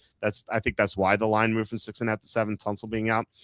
So you're missing your left tackle with a backup quarterback against a top 5 defense. So that's the one thing. Second thing is the Redskins have the 31st defense. They have the slowest linebackers in the NFL. They can't defend tight ends at all. They can't defend anything. Let's be real here. But they can't really. They're awful against tight ends, and the linebackers won't be able to run around with Jalen Hurts. So the Eagles should be able to win this game pretty easily. And I think I always look for matchup plus motivation. When you have both, that's like the recipe for a great play. And I think you have that here. You have the matchup, obviously the Eagles in their favor, but the motivation is that the Eagles are in a clinching situation. And whatever players get in a clinching situation, they as long as it's not must win, like you're talking about like Aurora Snowmo territory, like when teams are not in a must win but they are in a clinching situation, they get up for the game. So the Eagles know they can win the division. Like they're going to be up for this one because they know as soon as they win the division, they can maybe take week 18 off. Like players love doing that. So they'll be playing hard in this game. This is the first matchup too. That's key. Usually when the Eagles lose to the Redskins, it's usually the second matchup after they clobber them the first time. So this is the first time they'll see him too. So, and it's the former backup quarterback. They slaughtered Pickett last week. I think they're going to do the same thing in Mariota this week. It won't be quite 31-10, but I think the Eagles will win by 2 touchdowns. I like the Eagles a lot. What do you think? Yeah, I like the Eagles too, but here's like a word of caution here. I don't know. I said this a couple weeks ago, but it's like the Eagles look depressed. The Eagles look depressed, and I'm not going to, just because they crushed the Raiders and Kenny Pickett, I'm not going to kind of that wasn't they're back to normal now moment, at least for me. You know what I mean? I mean, anytime you shut out a team and what was it, 31-0? Like that's, obviously that's you had a good game no matter who you play in the NFL, but that's not enough for me to be like, oh, they're back to normal after, they've laid more than a few eggs here. Yeah. So, the Commanders club, I don't really know. Their defense has been horrid.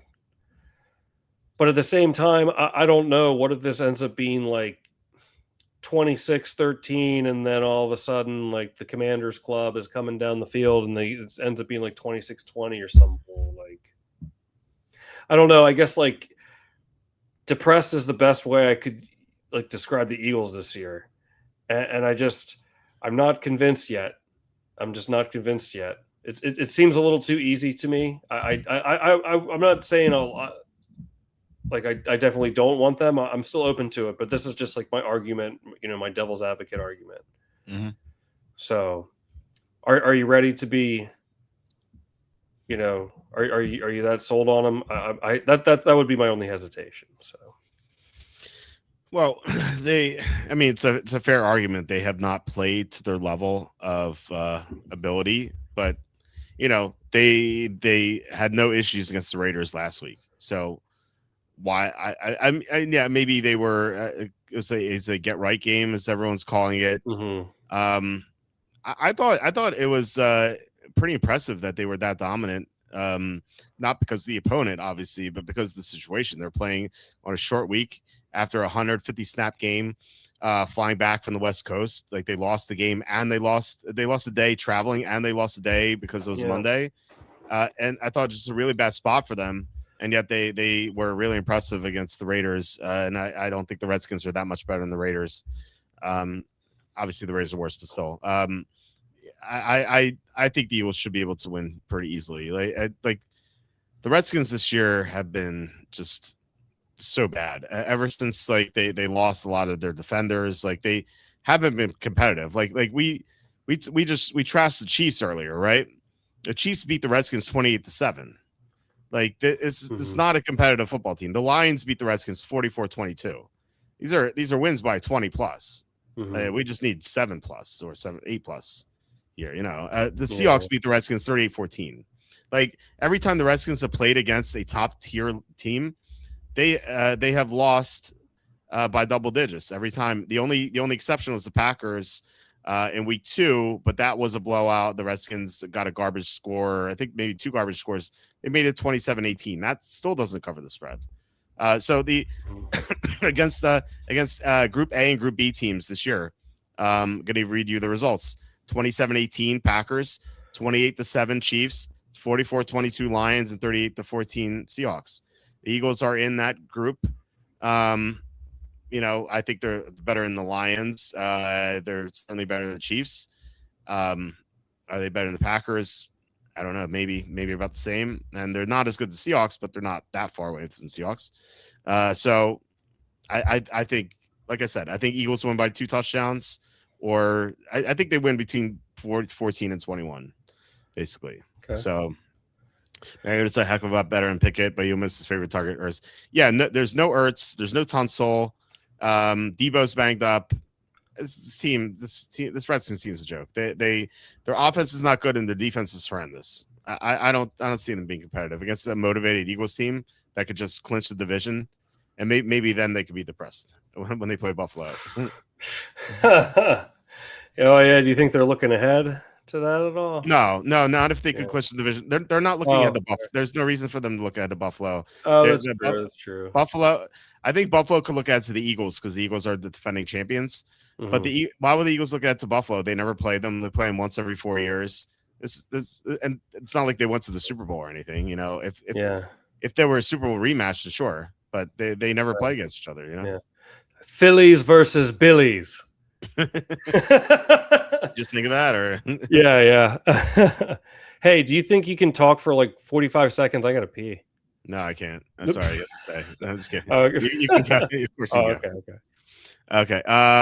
So I don't know what to talk. Maybe I can't talk for 45 seconds. I don't know. Maybe you should dissect another Christmas movie or something. Yeah, no, I do like the Eagles. At -7, especially because they're 6.5 in the contest, and 7 seems really doable. I mean, 7 is the second most likely result of any NFL game. So, Commanders 3-game losing streak to end the season. Well, it depends if well, who do they play week 17? I know they play the Eagles week 18. Who do they play week 17? They play the why can't I find it? They play the Cowboys on Thursday. Okay. Yeah, I guess it depends on how motivated the Cowboys are. But yeah, they could start. I mean, I would assume the Cowboys would be favored in that game. Their Cowboys are -3 on the advanced line. That seems a little low, actually. I think the Cowboys would win that game, although they did clobber Washington the first time. So there's a chance that like the Cowboys won't take the game seriously because they are. I would assume they're going to be eliminated from the playoffs, but if the Eagles lose this game and they win against the Chargers, they won't be. So you don't know that for sure. But if they are eliminated, then maybe they don't play very hard. I mean, we'll see. But in week 18, here's the issue with that is in week 18, there's a chance the Eagles game means nothing. And so they could just lose to the Redskins because they play all their backups. You know, the Eagles are a team that tends to do that. They will play their backups. Some coaches will play their starters in week 18, but the Eagles have been known to sit their starters in meaningless games. So we'll see how meaningless it is. It might not be meaningless. I mean, the Eagles are still actually alive to get the 1 seed. Tom, I really struggle to talk for 45 seconds here. Well, I appreciate it. Makes my experience here better too, you know. So yeah. No, I was talking about Brandon said the Redskins were going to lose their final 3 games, and I was breaking down their final 3 games. So anyway, wait, how many wins do they have? 2 or 3? I thought they had 4. Now maybe they. Oh yeah, they just won last week. Yeah, they have 4-10. Yeah. So I actually have a bet on. I have 2 bets. One isn't exactly live. It could be, depending on what happens. It certainly could be. I have bets on the Giants to finish with the worst record and the Browns to finish with the worst record. The Giants are in the running. They're 2-12. The Raiders and Titans are also 2-12. But here's the caveat: the Giants play against the Raiders next week. So that's huge for me. That's like my Super Bowl. Oh my God. Unless the Giants win this week, and then that'll be ruined. But I say the Browns might still be involved. It would definitely be a dead heat at that point. But like if let's just say the Giants win this week, and then the Raiders beat the Giants, and the Titans beat the Chiefs, then suddenly all 3 of those teams will have 3 wins, and then the Browns will be in the mix again. So oh wow. But that'll be a crazy dead heat with like 5 or 6 teams. So yeah. Oh wow. Yeah, but the Giants could get there by themselves if they lose to the Vikings, and if they lose to if they lose to the Raiders next week, then they have the Cowboys in week 18, which they could win that one too if the Cowboys are eliminated. But anyway, Washington will play hard versus Cowboys last game for Washington. Yeah. Oh yeah, it would be Eagles. No, Washington plays against Philly week 18, so it would be Eagles Giants then. Giants Raiders 2-2 I love or maybe 4-4. How about 4-4? Oh yeah, that'd be incredible. That has to be scoregami, right? That's never happened. Oh yeah, this definitely has not. Scoregami. I want to make sure, just in case we get fact checked here. 4-4 has never happened. Neither has 4-2 or 4-3 for that matter.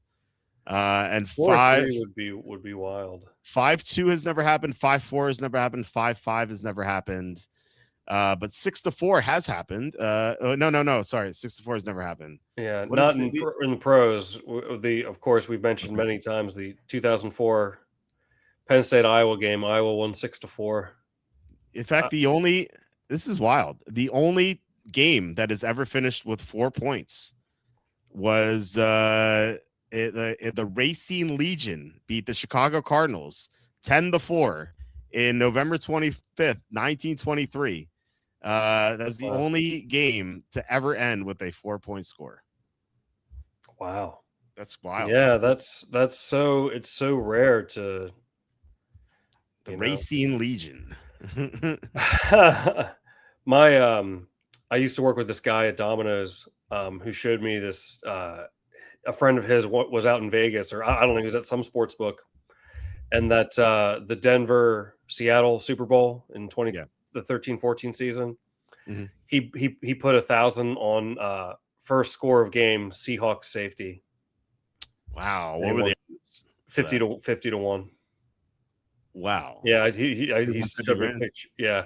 I mean, for all I know, it was a picture from the internet, but he was like, look, like, he's like, my buddy's just bet this. But like, regardless, it appeared to be a real ticket. That's crazy. That's crazy. Remember, it went over Manning's head, didn't it? Yeah. So that was such a crazy Super Bowl. Remember Percy Harvin rammed the second half kickoff back? That was the only game he played all year. That was awesome. Yeah. What he called himself, the Collard Kector. Do you remember that? No, I don't. He was interviewed by some woman. She was like smoke show hot. She was like, it was like a promo for like sports cards, and apparently he was a card collector. And and she's like, are you in the card collecting? He's like, yeah, I'm a Collard Kector. Collard Kector. That's why I called him the whole time, the Collard Kector. Oh man, but that was so Percy Harvin. Remember, he had some great years with the Vikings, but he didn't play that whole year. He was injured, but he ran. So he's still earned the ring, man. He contributed. He ran back that kickoff. That was such a weird game. Remember how great that Denver offense was that year? Yeah, Seattle shut them down. 43-8. Remember? Yeah, it's incredible. Great defensive performance. Talk about like in Super Bowl history, like some of the best defensive performances. Obviously the Ravens and the Giants never crossed midfield until very late, and then the Eagles against the Chiefs holding Mahomes to nothing until the end. But that Seattle holding Denver, Peyton Manning in his prime to 8. Like that was amazing too. So that was a record-setting offense. Yeah. Okay, so how much Eagles you seem lukewarm on? Maybe Kyle. Put them in the maybe. I think you'll probably be able to convince me because we're getting 6.5, right? Yes. Okay. Yeah. That's actually I said that too when you were away. It's like 7 seems very doable to me. It's not a push in our case. Anyway, you want to talk about what next game you want to provide? All right, let's see here. What do we got? Oh, how about the Jacksonville Jaguars, man? Okay. I like the Jags here, dude. I'll tell you what. I heard you saying that you kind of like them to, on the futures to win the Super Bowl. I'm with you. In a year where all the teams are vulnerable, it seems like, I don't know, maybe it's really working out well with Jacoby Myers. Strange is back. They're doing well. Brian Thomas Jr.'s catching passes. I don't know. You got Rootin' Tootin' in the backfield and ETN. Oh, no. Tootin's out. Tootin's out for the year. Oh, no. Sorry to burst your bubble. I must have missed that. I'm sorry. Yeah. See, this is see, I don't have all the knowledge. But yeah, it's not out for a year. He's definitely out for this game. Sorry. It should have specified. All right. Yeah. But and Lawrence has played well. I know they haven't really beaten like super quality opponents necessarily, but I don't know. This division is theirs to lose. The Broncos, the most underwhelming, 12-win team that I've ever seen. And I don't know. I have Jaguars on my bookie card locked in at plus 3.5. That line has been moving back and forth from 3.5. I see it. Oh, well, okay. I only see 1-3 up there, actually. That's 3.5 now. I moved today. Yeah. So I like the Jaguars. I almost think it's too easy. Right? It seems like too easy, but then I'm like, why did it move to 3.5? And I thought maybe there's an injury or something, but there wasn't. There's nothing on the injury report that maybe the Rootin' Tootin' injury, but maybe the Rootin' Tootin' injury. There's really nothing like in the injury report. Like both teams are fairly clean. I do like the Jaguars here. And I felt the same way. I'm like, is this too easy? I don't know. It seems like could be. You said Denver is the most underwhelming 12 team you said you've seen. How would you compare them to the Vikings of 2022, who were 14-3, which was more underwhelming? Because I feel like both these teams are really similar, except the offense for the Broncos is like the defense for that Vikings team. But that Vikings team could not stop a Giants offense with Richie James, Isaiah Hodgins, and Darius Slayton as their top three receivers. Yeah. That's a pretty interesting comparison here. Yeah. It Yeah, feels like the same team, sort of, same results. yeah. No, that's really interesting, and we knew that was going to happen eventually with the Vikings, and we ended up being right. We had a good run that season in 22. Oh yeah. I remember that one game that the Vikings won. Josh Allen fumbled it on the one, and they scored a touchdown at the end to win. Yeah. So they had their share of luck too. Yeah. Yeah, I don't know. The Jags seem easy, especially at +3.5. So that makes me a little bit nervous. Mm-hmm. But I don't know. We only got 3 in the contest though. Okay. So that's unfortunate that we don't get the 3.5. But yeah, I like this Jaguar team. I think they're really going places here. Yeah, they inspire a lot more confidence in me than the Broncos do right now. Mm-hmm. Absolutely. Yeah, so I don't know. I'll how much do you like it here? It's 2 or 3 units for me. Okay. It's not like one of my favorites, but I will be betting on it. Okay. At 3.5, I should say, not 3. That's the problem here. It's the bad line. But look, other people might be on Denver solely as a line move play. There are people who play the contest just to play line moves. Mm-hmm. And if that's true for them, then they're going to be on Denver because they're getting -3 and it's 3.5 for real life. So if we get a lot of people playing Denver and we get a win with Jacksonville, it's nice leverage for us. I'll say that. No, that's true. But then what if this? I don't know. The Jags seem so easy to me here. They seem really easy. Mm-hmm. And that kind of scares me. But I don't know. I could also see this being like a 16-14 game. I feel like the Broncos always play weird scoring games. Like, I don't know. My only hesitation over the Raiders. Yeah, seriously. Let me bring 13-11 against the Jets. Yeah, down 19 against the Giants. Yeah, exactly. 27-26 Redskins against the Redskins. Yeah, so nonsense team. Yeah, so seriously. So to me, like this +3.5 seems. I feel like Vegas is just really begging you to take Jacksonville. That's my only hesitation here. Otherwise, I like him a good bit. Where's the money going? It's about 59% Jacksonville, so nothing right home about again. Yeah. I always ask you, who do you think is getting the most money this week? There are 4 teams getting at least 70% of the money. We talked about only one of the games. Interestingly enough. Okay, I'll say the Bucks. No. Okay, I was so bad at this. Panthers actually getting 58%. So. Oh, okay.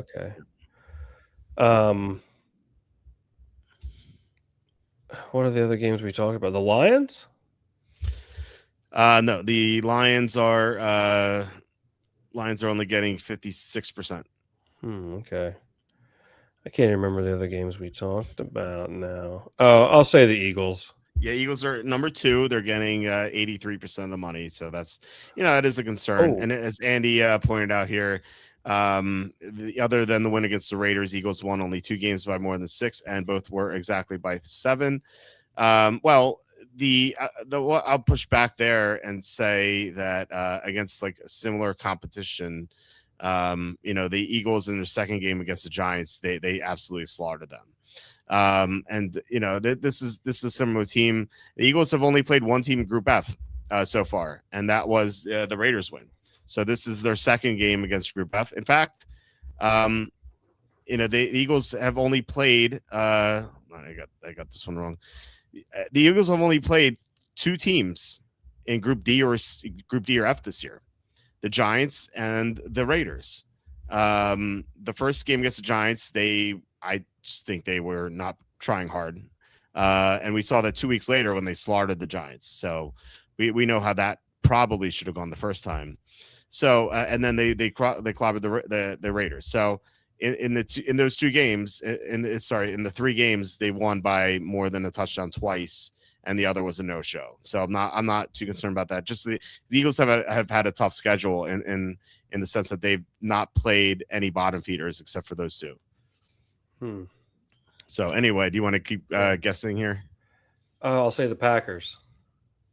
No, Packers are the Bears are getting 52%. A lot of 50-50 games this week. Yeah, okay. Well, who's the other one? All right, we'll go from number 4 all the way up. The Chargers are getting 76% against the Cowboys. Oh yeah, well, that's another one I want to get into with you. Okay, the Bills are getting 81% against the Browns, and the number 1 team, the Patriots, are getting 88% against the Ravens. It's home as a public dog. Yeah, okay. Yeah. So anyway, so we could maybe put the Jaguars down as a maybe. What do you think? Yeah. Let's put it as a maybe for now. Okay. I am in the wrong tab. I'm like, where are our picks? They got deleted. No, they was on the wrong tab. Okay, so Jaguars is a maybe with 2 definites and 3 maybes. My next game I want to talk about is Cincinnati against Miami. Kind of curious about your take in this game. You unfortunately you lost to the Dolphins on Monday, and that was a pitiful pitiful performance. What they showed no interest in tackling at all. Like they were lollygagging. Like Troy even called that out. They were lollygagging in the second half. They're taking the time. Didn't look like they wanted any part of that game. And then oddly enough, they started calling timeouts and going for onside kicks. And it's like, wait, can you make up your mind? And now they're going to a new quarterback in Quinn Ewers, who has severe issues with pass rush. Charlie Campbell, I wrote this on the site. Charlie Campbell wrote up about Quinn Ewers ahead of the draft, and he basically says that like whenever he sees pressure, he feels like he has ghost pressure in the backfield. Like he sees like phantom pass rushers who aren't there, and like he said, like that could derail his career. And Ewers is a 7th round pick. This is not like a real NFL quarterback. This is not potential Mariota or Brissett. Like Brissett was a 3rd round pick. Mariota is a 1st round pick. This guy has no talent. He's a 7th rounder. His mechanics are fine. Maybe he can be a good coach someday. But he's not a guy who's going to win NFL games. And you have the Bengals, who are coming off an embarrassing performance. They got humiliated by Baltimore. As we know, teams coming off shutout losses do great. They're 47-31 against the spread since 2010. And given that the Bengals are so bad, I'd be shocked if Joe Burrow doesn't show more of an effort this week. He threw some horrible interceptions, and I think he did that because they just lost to Buffalo in like a really emotional game. Like they that was a heartbreaker that they lost, and I feel like they probably knew that they were eliminated, and like they just took last week off.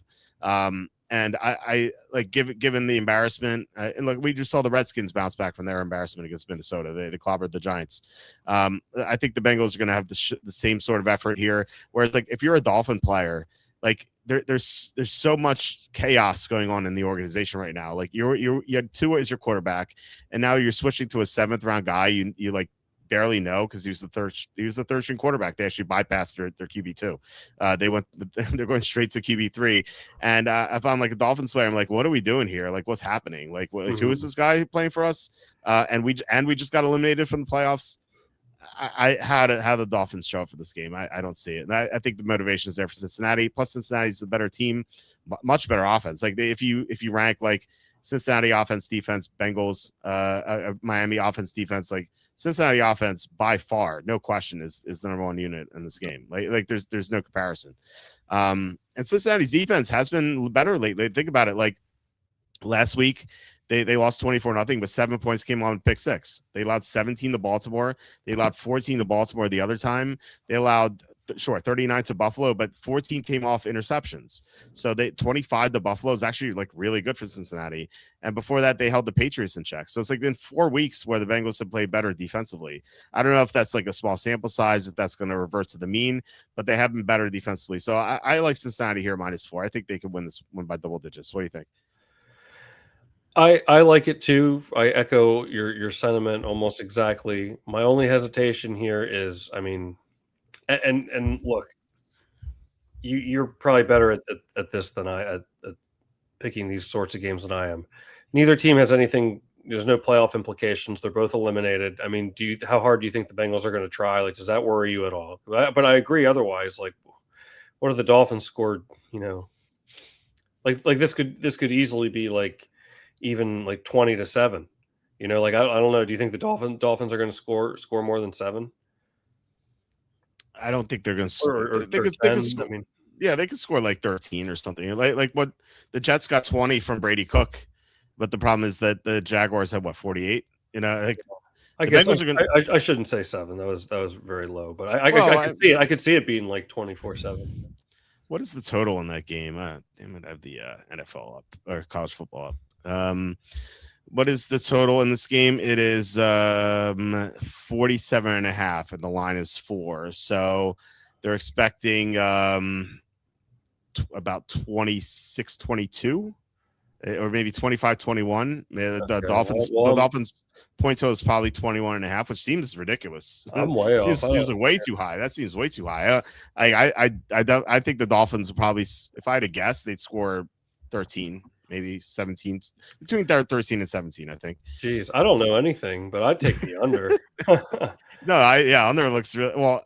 I would go under team total Dolphins, not because the Bengals could score like 38, you know, and they could go over by themselves. Well, maybe not by themselves, but mostly by themselves, you know. Do you really think there's a chance that the Bengals are going to like really like put like the cinder block on the gas pedal, given that it's meaningless? I guess they could. I don't know. I guess that's just my concern, like, you know. Yeah, it's a legit concern. That there's always a concern. There's always a possibility that a team that has no playoff implications could not show up. But the fact that they were embarrassed last week, I think there's a better chance that they do show up and play for pride. I mean, you remember like these guys, they have a lot of young players on their team. Like, yeah, sure, they have Burrow and Chase, and they're kind of fairly young too. But like mostly their roster had a huge turnover on defense. Like they have a lot of new players on that team, some new offensive linemen as well. You know, Chase Brown is young. Like they have young players. It's not like the veteran team that the Chiefs are, you know, like the Bengals team that went to the playoffs a few years ago, like in a row, a lot of their defensive players left. So this is a fairly new team. So I think they'll be playing hard for new contracts. How about you take Yoshivas for a touchdown? Any reason why Yoshivas instead of Mitchell Tinsley or Drew Sample? Take Drew Sample or Mike Gesicki. Noah Fant's out, by the way, so Drew Sample could be involved actually. Dude, Bengals take have Sample. Imagine how Bengals had no film on Ewers. I mean, the Vikings had no film on. I saw Seahawks no film on Brosmer. They did fine, you know. Whenever Ewers is not a real talent. Like you don't need. I feel like you don't need film on him. Wasn't he really good at Texas? Right, he went there, Texas. He wasn't. He had a lot of issues with pressure and stuff. I don't really follow college football. Yeah. He went to Texas. Yeah, he held off Arch Manning as the quarterback for some reason. Okay. Oh yeah. Wow.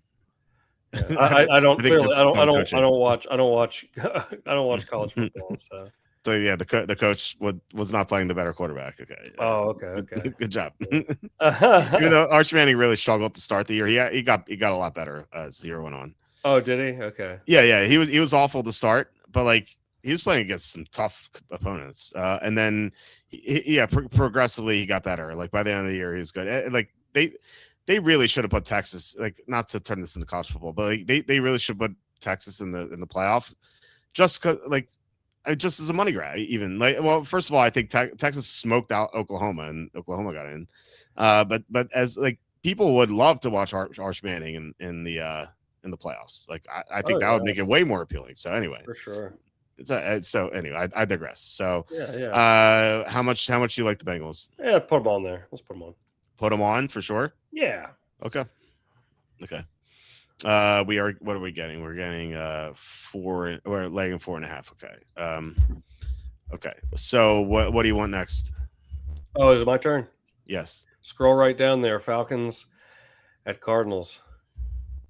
I'm telling you now, I think the Cardinals are going to win this game. I think the Cardinals are going to win this game. I love it. I really do. I think this might be my upset special this week. Yeah. It just, I mean, classic Battle of Birds, man. No, but I mean, what happens? How many times, what is the, as the words of George W. Bush, fool me once, shame on you. Fool me twice, you're not going to fool me again. Never gets old. The Falcons knocked me out of 2 different Survivor pools this year, and now it's time for me to get my revenge. No, because we saw them win have some pretty nice wins. Some of them in prime time, most of them in prime time actually, and then they lay an egg against the Panthers, and then they who else did they recently lose? What was the other game that they? Dolphins. The Dolphins. Yeah, that was the other one. It's just like, I don't know. I don't trust this team across 2 time zones. I don't know. The Cardinals have played tough. I know they've gotten mopped quite a few times, but it's always been against like pretty good competition. So I don't know. I just, how am I going to sit there with the Falcons ticket being like, why didn't I learn my lesson? Like, I think that's much more likely than, I don't know. I really like this spot for the Cardinals. Yeah, I really do. Yeah, people like the Falcons here, you think? Let's look. It is exactly 50-50. Wow. Exactly. Yeah. Yeah, I don't know. I really feel like the Cardinals are going to win this game. I agree. Yeah, the Falcons, you said fool me once, fool me twice. But this is 3. This is the 3rd time. Yeah. The Falcons are coming. This is the 3rd time they're coming off an upset win on national TV. First time, as you mentioned, that 30-0 game after they upset the Vikings. The second time was when they upset the Bills on Monday Night Football. The next week they went to San Francisco. They lost 20-10. The 3rd time is at Tampa. They had a big comeback. Not only did they have the upset, they had the big comeback down 14. They won in overtime. Wait, was it overtime? No, it was. It was against the Bucs in week 1. Yeah. No. This past week. Against it was 29. They won 29-20. No, it wasn't overtime. It's 29-28 at the end of regulation. Mm-hmm. Anyway, I don't know why I thought it was overtime, but it's kind of felt like that way. Maybe because the game that we watched was overtime. Anyway, so that was the upset win, number 3, and now they have a team that they don't care about. It's 3-11. We know how Raheem Morris coaches his team. He's a disaster, horrible head coach. And they're even like, I saw on Twitter, or people are like, did Raheem Morris save his job with this win? Like, please keep him so you can keep paying him. The Cardinals have been competitive in most games this year. Recently, they were not against the Rams and the Texans, but those are, in my power rankings at least, I have them both as top 6 teams. When the Cardinals have gone against top 6 teams, they've struggled. Like Seattle smoked them.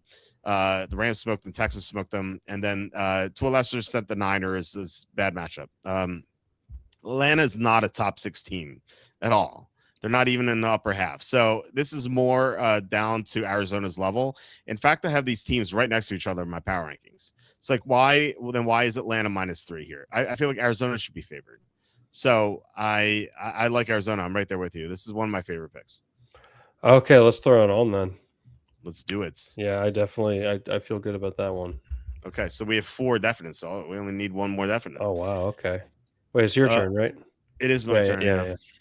All right, what haven't we talked about yet? Let's see. All right, can I interest you in the Browns this week? But hear me out. So all right, so matchup wise, right? This seems lopsided, right? Bills Browns, but the Browns, we know, have a good defense, and their defense is built to stop mobile quarterbacks. They have allowed the 4th fewest rushing yards to mobile quarterbacks, And against Lamar Jackson, this is not just like, oh, they're playing statue guys. In 2 games against Lamar Jackson this year, they've allowed him to run for 10 and 13 yards.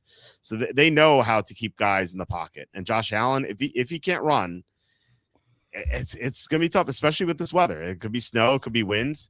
I don't think the Bills are going to score as much as people think they will in this game.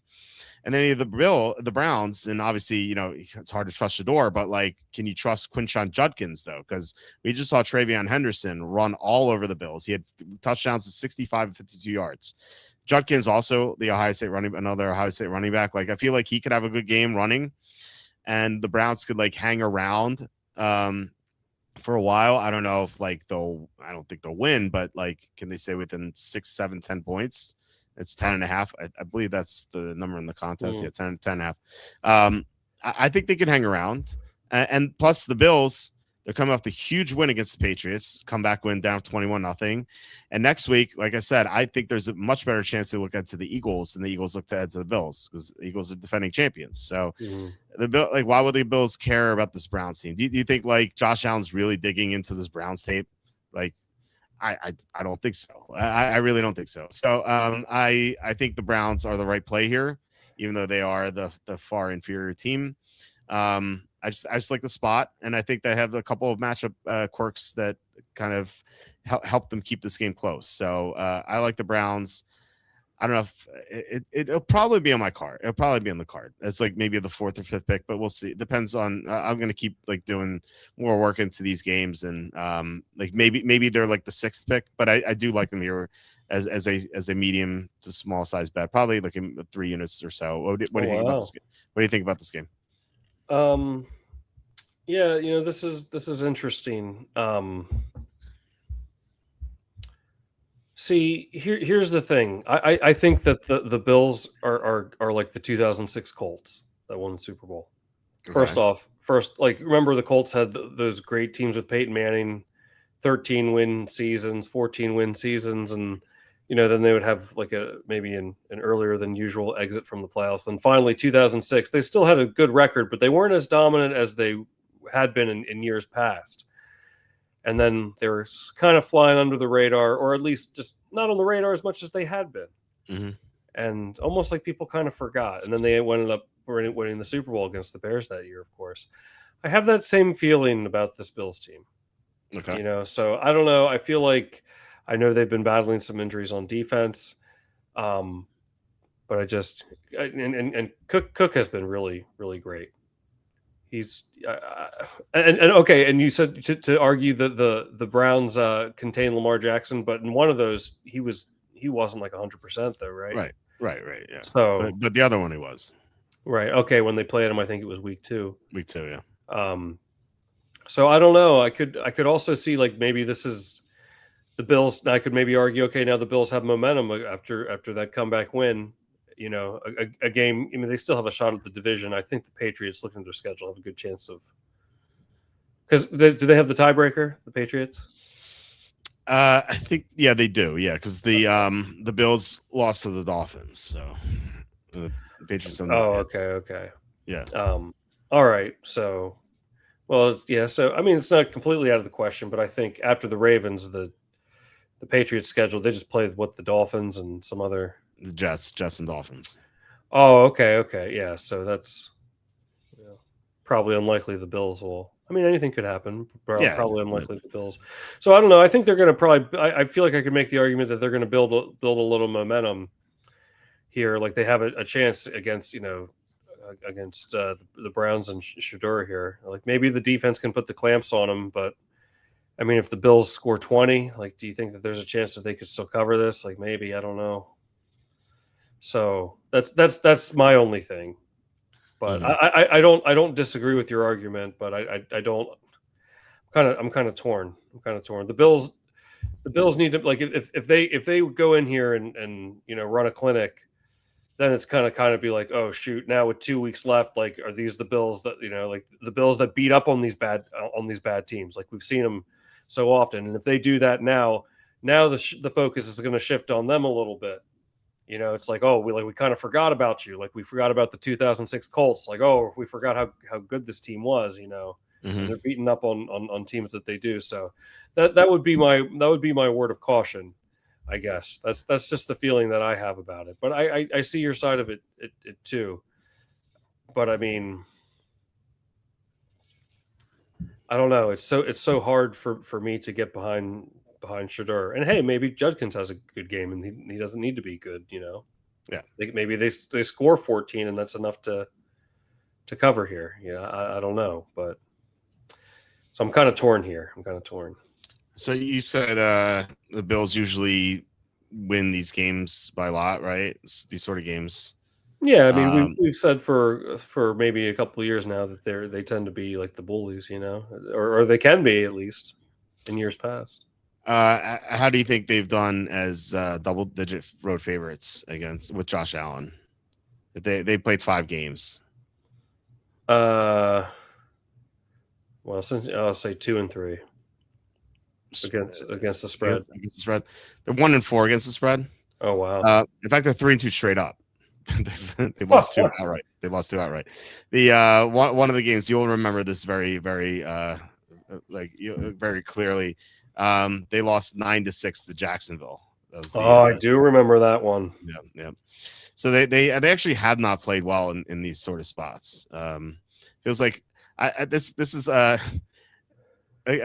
anecdotal. This is like, I don't know what to call it. Like maybe my dad's downfall for this, because he always loves betting the Bills, and he'll win like when they're moderately favored, but like he always will back these sort of games like where the Bills are double-digit favorites, and then he always be like, "What's wrong with the Bills?" That just stands out to me. It's something he like yells about. It's like, why don't the Bills ever win when I bet them?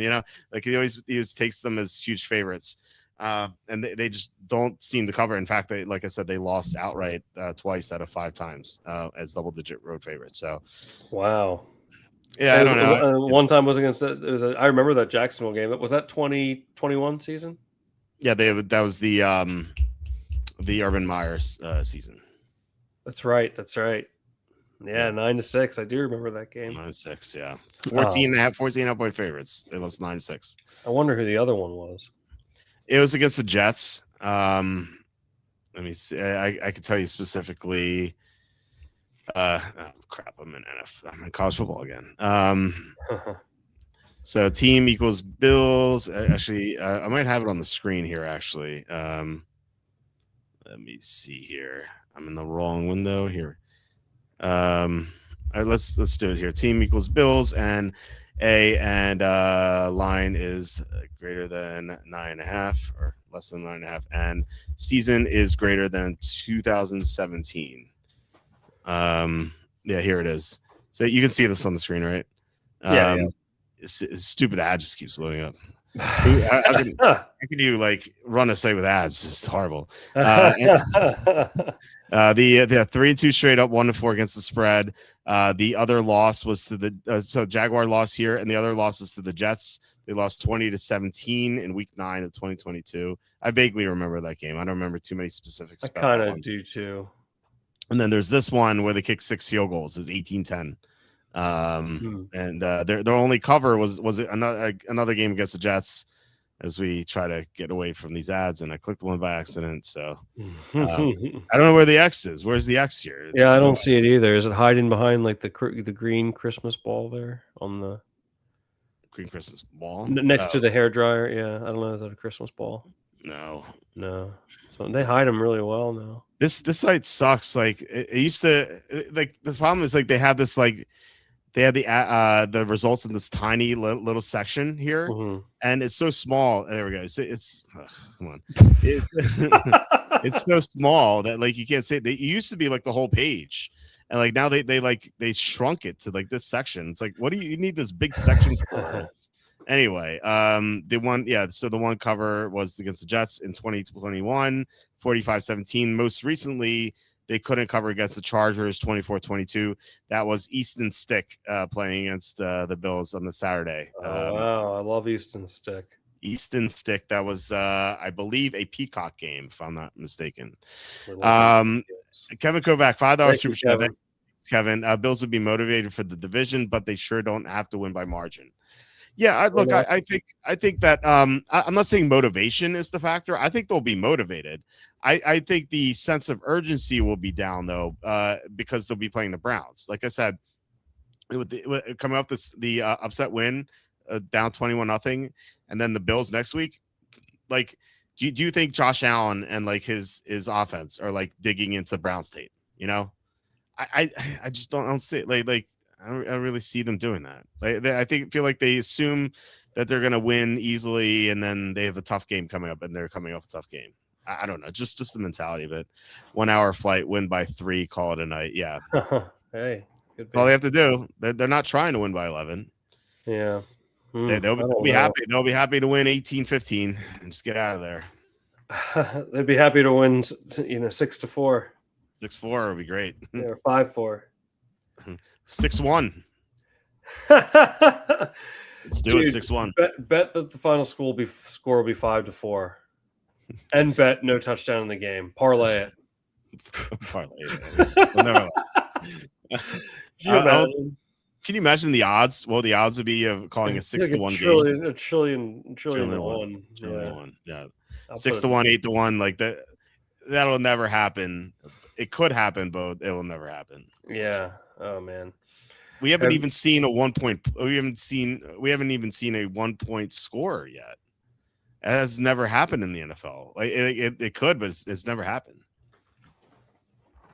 I just don't know how it could without any sort of scripting. I guess anything's possible, but it could like theoretically it could happen. Like, something weird. The guy we saw it against the Dolphins Saints. Like, what, the guy ran it back for 2. Like, what if he fumbles shy of the goal line? The other team picks it up, and they fumble, and then it's in the end zone. It's a safety. That's 1 point. The problem is, go ahead. You know what? Now that you say that, I mean, given the the frequency in which we've seen people, players dropping the ball before the goal line, it's probably not as unlikely as you'd think. Yeah, it's shocking we haven't seen it like in all these years. I feel like it would have happened once. Maybe it wouldn't be at the beginning of the game to give a team 1 point, but you would think it would have happened at some point. No. Yeah, look at that 2-point conversion with last night in Charbonnet. Yeah, they blow the whistle dead. Oh, let's give them the 2 point score. Sure. I can't believe they gave the Seattle 2 points for that. That's ridiculous. They blew the play dead. They blew the play dead. Yeah. It's a whistle. The Rams players stopped moving. You can't give them the 2 point score after you blow the play dead. Like, are you kidding me? Wow, they really had it out for him, huh? Actually, the fantasy football counselor, a great guy, by the way. He has me on the show sometimes. He had a video short out today, and he's like, he gave like 3 reasons why the NFL is rigged just based on last night's game. Yeah. So that was one of them. That was one of wow. them. Jeez, man. Yeah. I don't know. I think I'm gonna end up staying away from that one, man. Okay. What's next then? Let's see here.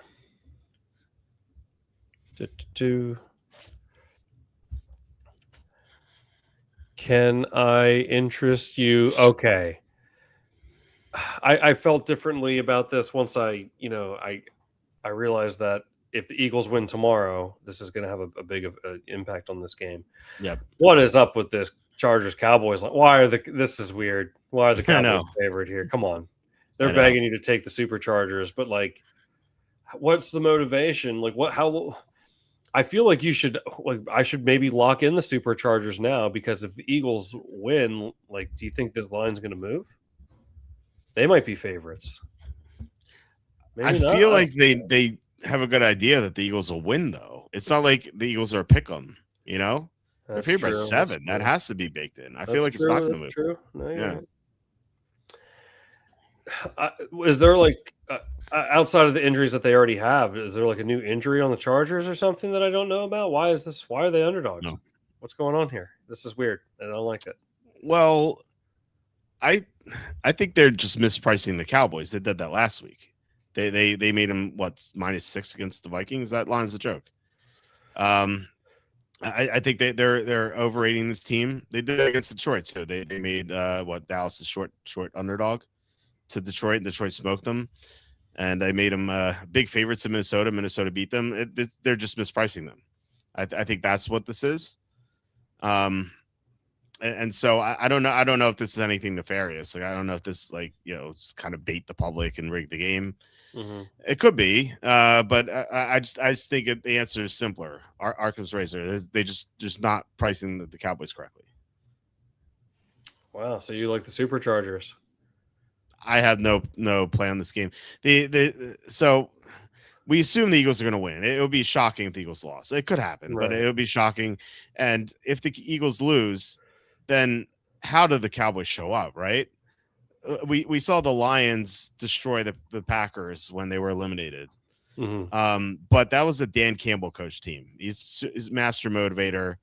And it's like the Lions they didn't have that much time to digest the loss. It was just like an hour after that game ended, right? And this would be 24 hours after, or maybe 18 hours after, right?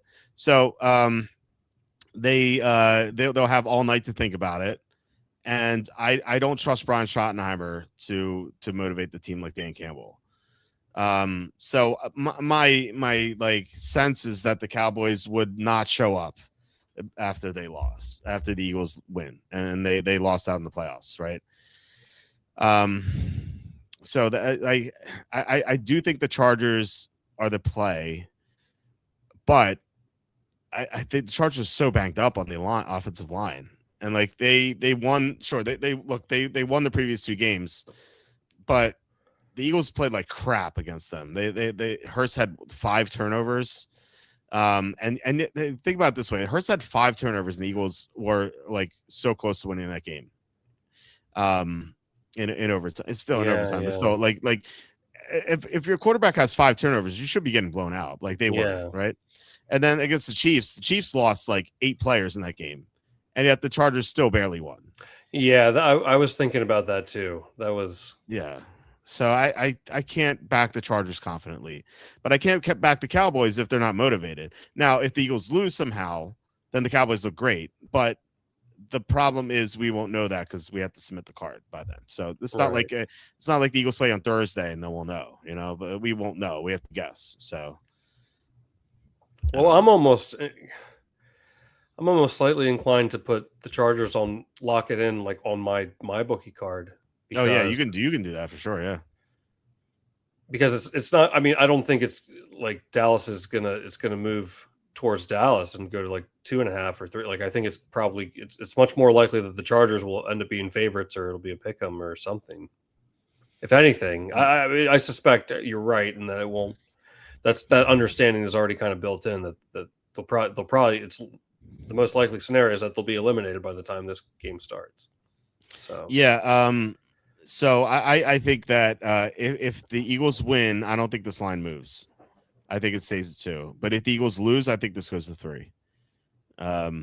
So and he says, don't take for granted the Eagles will win. Remember Black Friday versus the Bears. Okay. Yeah, it's absolutely true. You can't take any win for granted. I mean, it just brought up the Bills losing to the Jaguars 9-6. At any given Sunday or Saturday evening, it could happen, right? Well, but I would say that the Redskins are far worse than the Bears. So there's definitely a much better chance the Eagles win against the Redskins than the Bears. But still, yeah, you're totally right. The Eagles could lose that game for sure. Well, then I feel like I would rather. I mean, if I like Dallas, which I initially did, probably better to lock them in now if this line moves to 3. So I think so. Yeah, I think you should in your position. And I could do this in the draft. DraftKings has a similar contest than what you said at MyBookie. I think you can lock in. Well, you can't lock in lines, but I because it won't change on DraftKings, but it will change for you. I would lock in the Cowboys, and if the Eagles win, then I would just remove the Cowboys. But if the Eagles lose, then you have a good number on Dallas. Right. No, I think I might do that. Yeah. Okay. So, all right. But we can't do anything for our card here. They just, Right. Yeah. So we can correlate it theoretically. If we thought the Redskins had a good chance, we could take the Redskins and then the Cowboys and have a correlation that way. The problem is I think the Eagles are going to smoke the Washington, so you can't really do that. I mean, I think you're right too. Yeah. So, all right. Well, Okay. I don't know. We'll leave that one be, I guess. All right. What haven't we talked about yet? So Evan talked me into this one, and Andy liked this one too. I mean, Evan talked me into having it on our card. That's what I meant. The Saints are -6.5 against the Jets. Here's the key: we're getting 4.5. So sorry, 5.5 in the contest, 4.5 in the super contest, but 5.5 in the circle, which means we're getting the 6, and 6 is the third most likely result of any NFL game with the Saints. The Jets are going with Brady Cook once again, which is weird. Oh, the chef. Is that his nickname? I just came up with that. That's very original. I know. He's gonna cook up some. Yeah. We can't say cook up because it's his last name. He's gonna bake the Saints into a pie. Or I don't know. There was. I heard Tony Romo once say he was calling a Bills game, and they were letting James Cook was having some good runs, and Romo goes, "Let Cook cook." I heard that. I was like, that. That's decent. I heard that too. Oh, yeah. Speaking of announcers, I was texting you yesterday when freaking Kirk Herbstreit called Sam Darnold Sam Bradford. Sam Bradford, yeah. It rolls off the tongue so nice though, like it does. And you're like, who's this, Emmett? And we're at the same time, we're like, no, he would have said Sam Johnson. Yeah, Johnson or Jackson. Jackson. Yeah. Remember Al Harris? He called him Al Jackson. Great coach. Was it Al Johnson? I thought it was Al Johnson. He called him. Oh, was it? Maybe you're right. I think it was Johnson. Yeah. Emmett's default was Johnson with everyone. We called everyone Johnson. Yeah. My favorite moment. It's many great moments, but when Emmett, he wasn't even on ESPN at this point. He was it's the Hall of Fame game, and so you know how like the Hall of Fame game they have like they bring up the players with the new yellow jackets to do interviews and stuff. Yeah. So Emmitt Smith joined the booth with Al Michaels, and I don't know if you remember what he said, but like. So Al Michaels introduced him, and Emmett's like, "Thanks, Mike."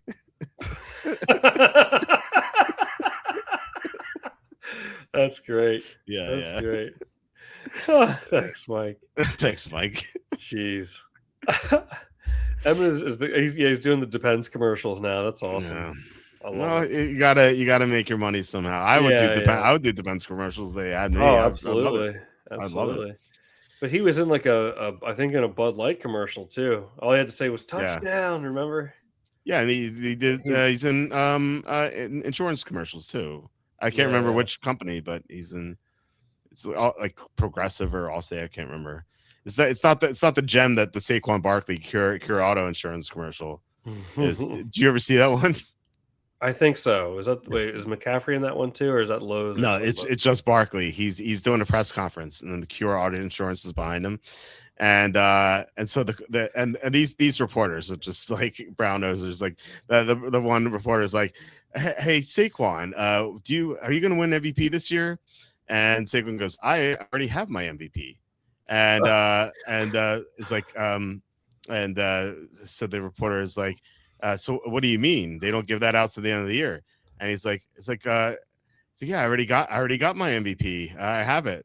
And then there's a girl, and she's like, from who, Saquon? And he's like, Cure Auto Insurance. They're the Cure. That's awesome. I have not seen that. It's so bad. Look it up. When we're done the show. It's so bad. Like the reporters are like the girls like from who, Saquon? Like she wants to be his girlfriend or something. And then he's just so rigid. He's like Cure Auto Insurance. They're the Cure. It's so bad. I gotta see it. You know what commercial I love from when William the Refrigerator Perry. I was thinking Walter Payton, the 85 Bears. When he and Jim McMahon did that Coca-Cola commercial, and they're sitting like at the bar, and like they're drinking Coke, and then Jim McMahon looks at the fridge. He's like, "Another case." And the fridge is like, "You got to keep a lot of Coke in the refrigerator." It's such a good one, man. That's actually pretty good. Yeah. But the way the fridge like smiles, he's like, "You got to keep a lot of Coke in the refrigerator." Like he breaks the fourth wall when he does it. Right. Yeah. If Cook cooks, he may get fried. Yeah. They get fried, yeah, fried, baked, yeah, something like that, yeah. Hey, I'll tell you. Let me add in. I'll tell you what. If the Bills don't win the Super Bowl this year, I don't want to hear any complaints about from anyone ever about the Bills should have won one. No, this is their Yeah, chance. This is their yeah. chance this year. They don't do it this year, and they don't get one. They have nobody to blame but themselves. I know It's a lot. like in the '90s when Jordan wasn't around for those 2 years. Like, Oh yeah, yeah, yeah. So yeah. That's like the Knicks. So yeah, you guys had your chance. they Pacers did. too. You guys had your Pacers, chance. So the Jazz, all the teams had a yeah, chance to win it. They didn't. yeah. Rockets took both of them. Rockets, yeah. Anyway, as far as this game's concerned, you have Brady Cook against a top 10 defense. That automatically makes me think like same thing for Mariota, but to a lesser extent here too. Actually, it would be greater extent because Brady Cook is far worse than Mariota. So anytime you get a horrible quarterback against a top 10 defense, you have to look at the top 10 defense. Like, it's just such a big advantage for that defense. And Brady Cook he's just not a competitive player. He's a good athlete. Like, he ran a 4.6 at the combine and he had a 37-inch vertical. So he can like scramble and like make a couple things happen here or there, but like he just can't throw the ball. And it's not like he has good receivers either. Like, it feels like the Saints should just smother the Jets and not allow anything.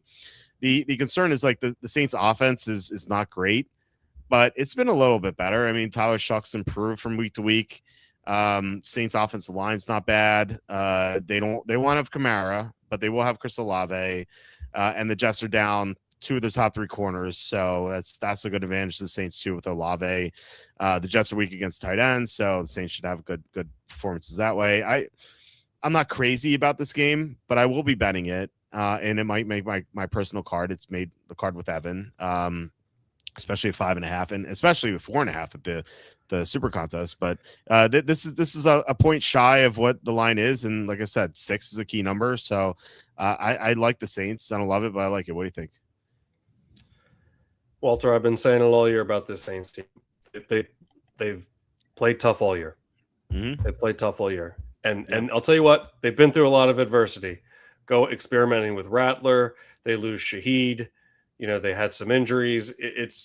This team has played tough, and I have read them very well. Yeah, and I have read them very well. You have. And also their defense has been playing a lot better. Been playing rather well. Number 10 now. Number 10. You're ranked 10th, yeah. Wow. So, I mean, look, this is a team that has played tough through – I mean, most of their games have been meaningless. I mean, obviously they weren't mathematically eliminated until at least fairly recently. But, I mean, you could kind of tell from the start this wasn't a playoff team, from the start of the season. Yet they've shown up and they've kept a lot of games close and they've covered a lot of games that I think most people probably didn't think that they would cover. I don't see why this should be any different. I like the direction this team is heading in. They seem like they have momentum, and even though there's no postseason in their future, you can tell they're still out there playing tough. And also, the Jets are interconference on the road. So don't forget that. Don't forget that. I'll never forget. Hey, here's a big one. Here's a big one. I think I really just sold myself. Yes. I mean, what have I been telling you with Jackson Dart after he was playing well, going down and playing New Orleans, and then Bryce Young just a week ago going down and playing in New Orleans? It's a tough place to play. It's a tough place to play, and we're going to get the chef in there. Come on, man. The only thing he's going to be cooking down there is jambalaya, baby. And that's the Jingle Bell Rock. Because there it is. Because I'm telling you, give me the Saints, put them on the card. That's all right. Chef's going down the Saints. It's in the chef. Come on. It's a tough place to play, especially for a young quarterback, and especially for a guy who's, as you're saying, he's not like a real NFL quarterback. No. Look at. I mean, even Dart had a terrible game, and he, at least in my opinion, most certainly is. I think the future is very bright for him. So I like Dart. So I'm just saying. I'm going to have high expectations for the Saints next season. So I think they're a team. There's always that team that's like, well, not that they're on the cusp of a playoff spot, but I see them building momentum. I think they're going to have a better record next year than they do this year for sure. Yeah, I like how they're coached. I like Kellen Moore. I think he's doing a good job down there. It seems like he's gotten more out of them than an average coach would have. So absolutely. Yeah. So I've been riding this horse all year. So no reason for me to get off now. Let's put them on.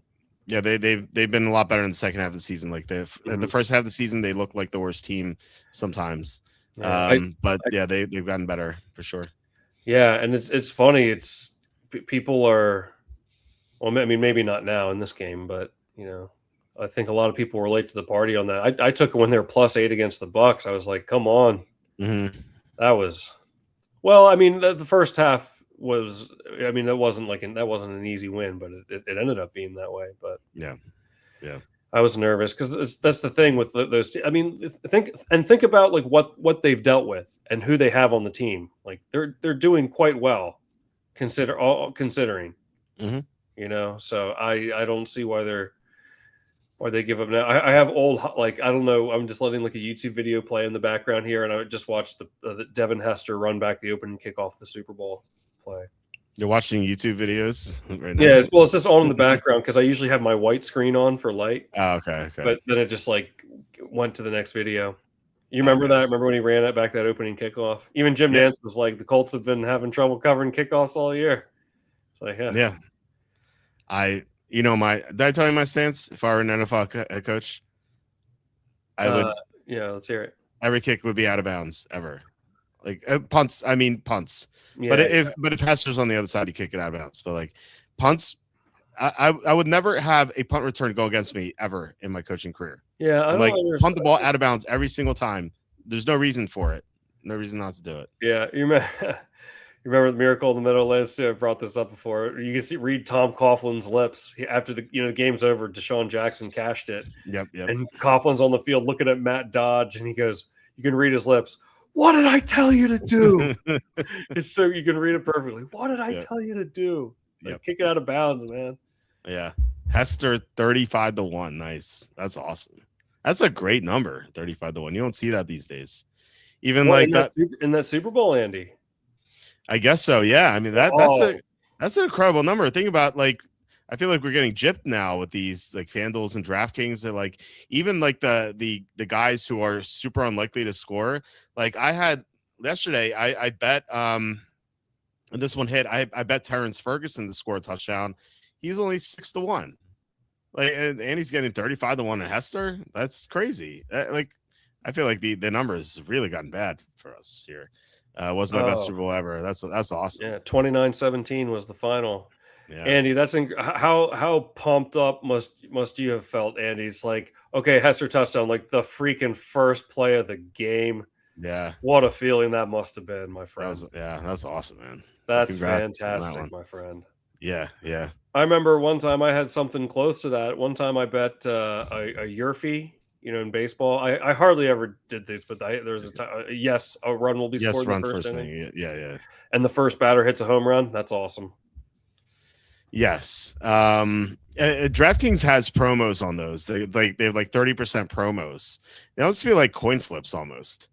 I can't wait to bet the coin flip in the Super Bowl and getting a profit boost on it, getting like plus 110. I can't. Oh yeah. It'll be great, and then it'll land on edge. Watch. Yeah, seriously. Oh my God, Andy, you're right. I know that was the 06-07 season. Yeah, that's crazy. That was almost 20 years ago. Holy cow, man! Time flies, man. It's insane. 20 years ago, we were hanging out at Penn State in Holmes Hall. Yeah, that's insane. What else you got here? At special teams, defense touchdown, also plus a few other semi-related props. Nice. That's awesome. Oh man, you got this. You got the double there with the special teams touchdown and the Hester, which was probably gonna. That's why it was a good bet, because you're gonna get, if one's gonna hit, it's very very likely it's gonna be both. Yeah, prices are much better on prospect. And feels like ever since FanDuel and DraftKings and et cetera have gotten into the prop game, they've they've made that a lot worse. The numbers are terrible. Like the fact that Andy got Hester at 35-1, and I got stupid that Terrence Ferguson at 6.5-1. Like that's just like shows you That's like all you need to insane. know. You know, that's crazy. That's insane. Yeah. So anyway, we have 5 definites, so we can let's quickly run through the other games and see if we like anything here. So we talked about Eagles, Redskins, Packers, Bears, Bills, Browns, Jets, Saints, Vikings, Giants. We did not talk about. The Vikings are 2.5 in real life. In the contest, they are 3. So there's a bit of an edge here with Giants +3 if you like it, or maybe you like Minnesota. I think that there's a major injury watch in this game. That would be Brian O'Neill at right tackle, because the Vikings are already missing a Christian Darrisaw. So if they're missing both tackles, that means they're going to have no tackles against the Giants edge rush. So that would lead me to take the Giants. But Brian O'Neill's questionable. He played last week. Maybe he plays again. Darrisaw being out hurts. So right now I'm like no units on the Vikings, but if it's no O'Neill and obviously no Darrisaw, then I would consider better than the Giants. What do you think about this game? Ooh, man, I don't know. It's, my knee-jerk reaction here was to take the Vikings, but I think I am just probably going to pass on this just because it's 2 teams that really have no motivation. Well, I mean, I guess I'd say the Giants. They seem, both quarterbacks have incentive to do well, I guess, but the Giants have. They've been despite their record, they've been a lot of fun to watch all year. So I think that they're going to bring it, no matter what. And Dart has been far more reliable than McCarthy has for me. So, but then again, neither of these teams, at the end of the day, there's 0 playoff implications. So I'd probably rather just stay away from this than try. I'd rather not try to put a puzzle together to get the pick when I have other ones that I like, If Raheem Morris are coaching the Vikings, I'd love the Giants because they're coming off an upset win on national TV. So, but Kevin O'Connell's a good coach. All right. So another game, we talked about Bucks, Panthers, Chiefs, Titans. We talked about Chargers, Cowboys, Bengals, Dolphins, Falcons, Cardinals, Jaguars, Broncos, Steelers, Lions. We did not talk about 2 games left. Raiders, Texans. And I thought that Colton Miller might be back. He's out, but Geno Smith is back. I thought if Miller was back and Geno's back, I think I'd maybe side with the Raiders +14. But with no offensive line once again against this Houston front, just seems like the Raiders really behind the 8 ball in this game. Like I don't see them being competitive. However, the Texans, this could be a look ahead for them. Next week, the Texans have they have the Chargers, who are 10-4, and then they have the Colts to close out the year. So this is their final easy game of the year. But I would still take Houston if I had to. But luckily, we don't have to. What do you think about this? Any thoughts here? I don't have too strong of a feeling here, but I would take. I feel like there's a good chance that no matter who you take, you're going to end up sweating this out. I don't know why I feel that way, but I do. But I would side with the Raiders here. Okay. I don't know. I could see this game. I could see it being like 24-13 or something like that. Okay. Houston's offense can be, they had a good showing last week, of course, but it has looked very anemic for most of the season. So I'm not sold yet. I don't know. What if this ends up being like 24-13? I'm not interested in taking it or putting it on the card, but I would side with the Raiders if I had to. Okay. Well, I'm not going to bet this one either. And the number one bet team of the week, the Patriots, are +3 at Baltimore. I don't have a strong take on this game. What about you? Any thoughts here? Jeez, I like the Patriots, but it seems so easy. Oh yeah. It seems like it's just they're really begging you. And Andy, you actually helped me because I took the Ravens last week, -2.5 on my card, and Andy had actually convinced me on that one, and that ended up being an easy win. I don't know. It really just seems like Vegas is begging you to take the Patriots. What do you remember? What Andy said to convince you on the Ravens? I can't remember. Okay. I remember listening to his analysis, and I was like, yeah, this seems like a little bit of a sneaky play because I think a lot of the Bengals had just beat them a few weeks prior, and the Ravens didn't look like themselves, and at the end that ended up being an easy one. So I don't know. I feel like the same sort of thing could happen here. And then, if we take the Patriots and the Ravens cover, then we'll say, oh, well, we should have thought that, we always say the Patriots have such a weak schedule. They're not going to play well against the good teams. And then if we take the Ravens and the Patriots cover, then we'll say, why do we take the Ravens with all the injuries? They haven't looked like themselves this year. Yeah. So. Well, their defense at least looked better last week. Evan and I had this as a maybe on our card, didn't make the cut. And yeah, Andy says, look at the Patriots schedule. Yeah, they've only beaten one team right now that has a winning record. They only beat the Bills, and yet they lost to the Bills later. They played a few teams currently with winning records. Yeah, the Bills and the Steelers. Yeah, they should have beaten the Steelers. They did lose that game. But yeah, they really haven't beaten anyone. Although they did win by margin in a lot of those games. So I think the Patriots are better than the Broncos, but still they are not proven. And this is one of the toughest games so far in the year. Except probably you could make a really strong case. This is their third toughest game of the year after the two Bills games. Mm-hmm. Yeah, I think it's probably true. Yeah. I mean, who else did they play? They played the Steelers, Panthers, Buccaneers. Like, those are the other tough teams that they played. They're quote unquote tough. They're not tough. So, should have does not mean did beat. Yeah, I mean, when you turn the ball over 5 times like that, it's like all fumbles. Like the Patriots out. The point is the Patriots outgained the Steelers by a wide margin in that game. It was what was the results there? Oh wait, I'm looking at the wrong week. That was week 3, not week 2. I was looking at week 2. That was week 3 where they played the Steelers. The Patriots outgained the Steelers in that game 369 to 203, and they outgained them in yards per play 5.2 to 4.1. So they absolutely dominated the Steelers. They just like coughed off the ball. Like Stevenson fumbled at the goal line. Like just weird random stuff. Turnovers part of the, but it's so random. Like if the Steelers had played the Patriots 20 times, I think the Patriots win that one like 12 out of 20, 13 out of 20. Defense's influence and turnovers. I guess with this, the Steelers defense hadn't been playing well at that point. Like they allowed like 30 points to the Jets. Like they weren't playing good defense at the beginning of the year. They allowed, and then the next week they allowed the 30 something to the Seahawks, I think.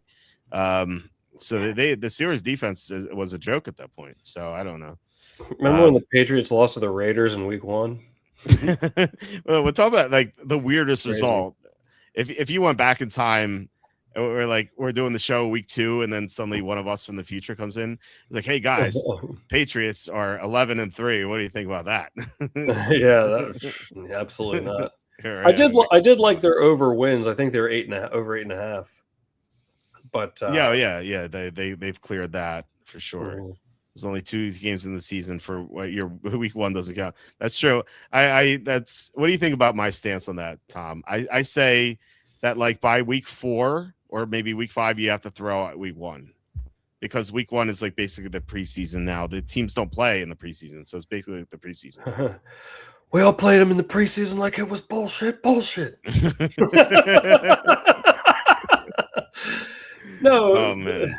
Yeah, but I mean, to a certain extent, I mean, look, we've seen so many good teams. I mean, how many times, at least from the eye test, I can think of some times that the Packers got embarrassed or beat in week 1 and then end up, doing really well. How about the Bengals are another team, especially in the Burrow era, that they lose like every week 1 game, or they keep it interesting at least, or don't cover. Sean Payton's 3-17-2 or 3-17-1 against the spread in weeks 1 and 2. Weeks 1 and 2. Yeah. So I don't know. It's the NFL's changed. Like 20 years ago, you'd say I wouldn't say week 1 shouldn't count because teams would play into like the third quarter of preseason. Now they don't play at all, or maybe like at most 2 drives. It feels like week 1 is an extension of the preseason now. No, you're not wrong. It's I don't even know why they have. Well, no, I think you should have the preseason. I mean, they got. I think they have 1 game. They have 1 game. Maybe 2. Like, but I mean, they should not have 3. Like 3 is ridiculous. Yeah, but it is a good way to see what you. I mean, players trying to make the team, so you got to see them. You should have at least some sample size, I guess. Here's my argument to that. I like every time, and they don't have week 4 preseason anymore, but they used to. And every broadcast, the doofy announcers would be like, guys are playing for their jobs here. And I remember like there's a running back for the Redskins named Mac Brown, and he ran for 160 yards against the Buccaneers in week 4 of the preseason. He looked awesome. Guess what happened the next day? He got cut. Yeah, But like I feel like the rosters are set. Like they get a lot out of the practices and the joint practices, the joint scrimmages that they have. It feels like the coaches don't care what happens during the games. Like I've never seen a player make the team after what they've done in the preseason. You know, I just doesn't feel. And remember Cam Cameron? It was the head coach of the Dolphins. The 1-15 Dolphins. Yeah. He didn't show up to the final preseason game. He didn't even go. He said he was making his final cuts and he was busy. So, wow. Like, he didn't show up. That's a real thing. He the head coach of the Dolphins did not show up to the final preseason. That's like he had better things to do. Yeah, wow. I wonder why they went 1-15. Right. It's so true. Hey, you get to keep going for a while. A little bit. What'd you say? You good to go for a little bit? What do you mean? No, like to stay on the show long for a little while. Why do you ask? Oh no, because I'm good to hang and talk for a while. Unless you got to play like a jet or anything tonight. I mean, Scott was asking me, but he might be asleep right now. I don't know. Well, yeah, if you gotta go, you gotta go. I will ask him right now. Yeah. Well, I gotta pee again. So. Oh, okay. Yeah, that's why. No, but I'll keep it going. This is good. I'm not tired for once. So. Okay. So give me a second here. Okay. Well, I think I told you. Remember when there were 6 preseason games? I know there used to be 6 preseason games, which seems like insane to me. I don't know why there would be 6 preseason games. It's crazy. Like, what's the point? I guess it was ticket sales and stuff, but like, couldn't they just make more money at the regular season games? That seems wild to me that they would have so many. He should not have shown up during the regular season. I know. He was so bad as the head coach. He was absolutely terrible. But that probably was an indication, right? 14 regular season games. Yeah, I always think that like the records held during 14 game seasons like should have an asterisk to them. Or I guess you put their asterisk to the 16 game season, which is now 17 game season. It just feels like the record's always being broken. Just it doesn't seem right that they're being broken with an extra game. I thought that like when they moved from weeks to 16 games to 17 games, they should just stop counting the stats for the records only after 16 games. After just not count the stats for the 17th game. It just doesn't feel right that the record's getting broken that way. In the movie Invincible, they had 6 preseason games. Yeah, they that's what they used to do. It's crazy. I don't know why. Again, I don't know why they would ever do it. They didn't even call them preseason games. They called them exhibition games, which is basically like the international games now. I feel like they're exhibition games. They don't seem like real games to me. You know, like it's such a weird situation. Teams never seem to play up to their potential. Like sometimes they do, like the Rams did, for example. But you know, like for example, like the Broncos, like they look like they were wonky in that game. They were they only won 13-11. Sorry, there we go. Hey, you're back. We were talking about how the preseason used to be 6 games, and I said I just don't know why that would ever be the case. Yeah, just like college records being broken used to be 10 games, now it's 12. Yeah, but yeah, plus like records being broken now that it's 17 games. That's what I'm hoping. I'm hoping Myles Garrett breaks the record before week 18. You know, right, I don't want him to break the record in week 18 and have it be like, you know, with an asterisk attached to it. Right. So yeah, it's so weird to think about that, like how all those records with the extra game. I mean, the records are made to be broken. I guess, you know, that's the evolution of the game. But I guess it's so fluky though. And I was saying that like for record purposes, I wish they would stop keeping track of the stats after week 17. Like not even look at the stats in week 18. Just not factor them in for records. So that's like one way to preserve it, because they want to go to 18 games. That's the ultimate goal, is to go to 18 games. I see. Oh, I see what you're saying. Yeah, you can still count them as like keep them in the record book, but like don't make them NFL records. Just stop counting them after week 17. Yeah. Or you take the players' first 16 games, because like, what if they miss a game? Then just count the first 16 games. I don't know. Well, I just think if you do that, then you open up the door for all sorts of stipulations to be made to different, you know what I mean? So I see what you're saying, but I don't know, because I always thought that, like you have a whole extra game. That's really substantial, Oh yeah. to break some of these records, and it's. But I mean, at the same time, they did accomplish it. So, but the advantage is that they had, more an extra game to do it in. Yeah. So I don't know. I mean, what did they do when they went from the 14 game regular season to the 16 game? I feel like if we were watching football back then, I think that we would feel the same way almost. So, I imagine like 20 something years, there's gonna be like younger analysts and be like, look at these boomers like carrying the difference between 16, 17 games. Yeah. It'd probably be 20 by then, given what Goodell wants. True. Hey, when do you think they first showed the yellow first down line on the broadcast? What year? Was it like 94? Do you know the answer? I was 98. I'm almost positive. 98. Wow, that late? Yeah. Wasn't the hockey laser around 94? Oh, the glowing puck. Yeah, the glowing puck. Yeah, the laser puck. Yeah, because I remember that in like middle school, and I loved it so much. That's so funny. A lot of like real hockey fans, like not like true like hockey fans, hated it. Yeah, I know. I always liked it. I always liked seeing the laser. I liked seeing the robots on Fox beat up on each other. That was the best. Yeah, it was like the best era of hockey, I think, when the robots would beat up. Yeah, I remember that too. I did like the broadcasts, but I don't know, the glowing puck. I didn't hate it that much, I guess, but I was just like I was kind of annoyed by it because. Yeah. But a lot of people like a lot of casual fans or the casual viewer, like I often hear people say like I can never see where the puck is.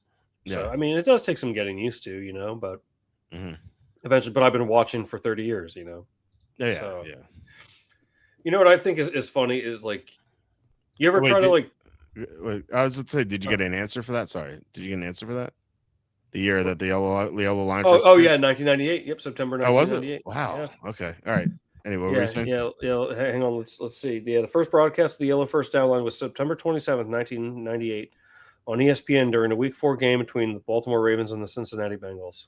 Wow, that's weird to be 4 years after the glowing puck, isn't it? Yeah, because the glowing puck was that's right. But they got rid of it because a lot of people complained about the glowing puck. What do we have here, Andy? For decades. Official baseball record book had an asterisk for Roger Maris, 61 home runs, nothing. Yeah. Oh, okay. Wow. Yeah, 16, 154. Like 154 to 162 doesn't seem like that much of a difference, I guess 8 games. It would be like adding half a game to the football season. Yeah, I mean that's. I don't know. That sounds right, but is it? Yeah, because if it's like 16 games is 160, it's divided by 10, and so if you add 8, it's half of a game. Oh, okay. I could have just made that up. And I know. I can't math right now, man. I mean, I'm usually pretty good at math, but it sounds right, but is it? Well. Man, I was thinking about the 2000. It's funny because I was thinking about the team, and you mentioned it earlier. The 2000 Ravens team that they didn't let the Giants get past midfield. Yeah, that game they only allowed 16. The defense only gave up 16 points in those 4 playoff games because the touchdown that the Giants scored was a special teams. Right. So the defense was giving up 4 points a game. That's insane. It was crazy. All they needed was they just needed to get into the teens offensively. That's how good that defense was. Mhm. I was all over them that year. I love them from like week 3 or 4 onward, and I remember ranking them like very highly in my power rankings. And I remember my friend Joe, who I'm talked to in a long time, like he reached out to me. He's like, how can you have the Ravens in the top 10? I'm like, have you seen their defense? It's amazing, and they run the ball and they have a good line. Like, and he's like, what about the quarterback? Well, I'm like, well, it can't be perfect. So they were so good. Yeah, Tony Banks, and then they had brought in Trent Dilfer, and I'm pretty sure I told you this story before, but I don't know if I ever shared it on the show. So like that year, my uncle, he used to work like advertising for a newspaper, and he had had an office pool, and they did brackets for the NFL playoffs. Yeah. And my uncle didn't know anything about football, but he was like, "Hey Tommy, like make the picks, and if we win, like we'll split the money." And it was just straight up winners, like a bracket. Okay. And yeah, like just straight up. I went through the entire bracket. I picked a perfect bracket. That's awesome. I picked a perfect bracket, and because remember the Vikings were really good that year. Remember the Giants beat them 41-0, and that was such a shock. Oh, it was crazy. Yeah, and I couldn't believe that result. Yeah, but then my uncle my uncle called me like because I picked the Giants to upset the Vikings. Mm-hmm. And I picked the Ravens Giants Super Bowl, and my uncle called me after the conference championship game. So he was like, "Hey Tommy," he's like, "it doesn't even matter if the Ravens win. Like we already got the money." He was like, "Because your bracket was so perfect, like it doesn't even matter." And I had the Ravens one, but like I think it was we split like I think I got like $200, which was like a small fortune for I was in ninth grade, I think. $200, yeah, like it was 4 like video games. Yeah, exactly. It's like $200 or $300, Yeah, something like that. But I mean, there's no way I could do that now. Like pick a perfect bracket. It's so funny, like how that works. Yeah, like it's I could never handicap a perfect bracket ever. It's funny that you say the $200 like a fortune. So like, imagine the $5,000 of the blank check. That would Exactly. feel like a millionaire. You wouldn't have to write a check for $1 million. Yeah. But no, if you were betting back then, you could have like not parlayed it, but like taking the winnings from every game and putting them to the next one. You could have made like a nice profit on that too. Yeah, but yeah, I was a nine. Well, that was the 2001, or was it 99? Yeah, it's 2000. Wait, yeah, it's 2001. Yeah. Okay, so yeah, I was a freshman at Penn State. I was in ninth grade. Yeah, that's right. Yeah. But yeah, that was so cool. I couldn't believe it. Like that was, and then like I even really thought that the Ravens won anyway. But I never doubted that they were going to. But it was just so cool to get that call. He's like, doesn't matter if the Ravens lose, like we already won the money. That's awesome. Because I had every other game right, so I had it was like a point system. I had accumulated enough points that. So, yeah, that was. Remember they went five games without scoring a touchdown, and they went 3-2. It's crazy. That's when they made the move, I think, to Dilfer. Yeah. And go ahead. You know what's crazy is I remember when Trent Dilfer was in Tampa Bay, like I remember him being like decent. Yeah, but he was drafted rather highly. Yeah, and then I always forget that he wasn't on that Bucks team that won. Mm-hmm. He was long gone for Brad Johnson. That's crazy. Brad Johnson won a Super Bowl. Do you remember the backup for Brad Johnson on that Tampa Bay team? Yeah. He's a known player. He's highly thought of at the time. Well, a little bit beforehand. And some people did not like him at all. On the Bucks team that won the Super Bowl? Yeah. And this guy actually came in and played a game. He played a game and a half, actually. Because Brad Johnson got hurt against the Eagles in week 7 of that year. And then the backup came in, and he came in and played a game and a half. I might kick myself when I hear it. Who was it? It was Rob Johnson. Really? Mm-hmm. Yeah, Rob Johnson backed up Brad Johnson. It's Johnson and Johnson. Was Fat Jim Miller on the team? No, I don't know where Jim Miller was. I don't know if he was on the Yeah. Bears. Jim Miller, actually, let's Yeah. look that up. Jim Miller career stats. Let me see what you're doing. While you're doing that, what is Andy saying here? He had no touchdown in the first 6 minutes of the game, and the Ravens scored. Oh no, Andy, Yeah, that's terrible. that sucks. That's one of the worst beats. Uh, Yeah, just checked. There was no score first 8 minutes. They scored 10 seconds before the bat. Would have been a winner on a 38-yard touchdown pass from Brandon Stokely. Yeah, that sucks. I remember that play. Yeah. Yeah. Mm. Fat Jim Miller was on the Bears that year still. In fact, that was his final season in the NFL. Looks like it's crazy. It's crazy. Wow. Fat Jim Miller led the Bears to the playoffs in 2001 as I think they were the 2 seed that year, and yet he only lasted one more season. And yeah, it was only one more season with the Bears, and that was it. No one else signed him. It's too fat. Wow. I didn't realize he was still in the league then. What? When? 2002? Yeah, in 2002. I don't know why I thought he was up. 01 was his big season. He had a decent year. 2,300 yards, 13 touchdowns, 10 receptions, which like now sounds terrible, but back then that's like it was pretty decent because they didn't throw as much. They ran. Poor fat Jim Miller. No one gave him a chance after that. Yeah, that's a bummer. Yeah, I feel bad for him. I love the man. Yeah. No, he's a legend. He was great. Yeah. Oh yeah. I saw I recently watched this. It was like a 30 or 40 minute long short like documentary on Tony Mandarich. I thought you were gonna say that I watched the 30 for 30 on Fat Jim Miller. They should do one. They should do one. He had a great year in 01, and that was it. Yeah. But I didn't realize a couple things about Tony Mandarich. Like I didn't quite realize like how strong he was at Michigan State. And then, like just like what like level of bust he was. But also I forgot that he came back and like he played for the Colts later. Like, remember when Jim Harbaugh was the quarterback? That's crazy. Jim Harbaugh was a quarterback of the Colts before Peyton Manning.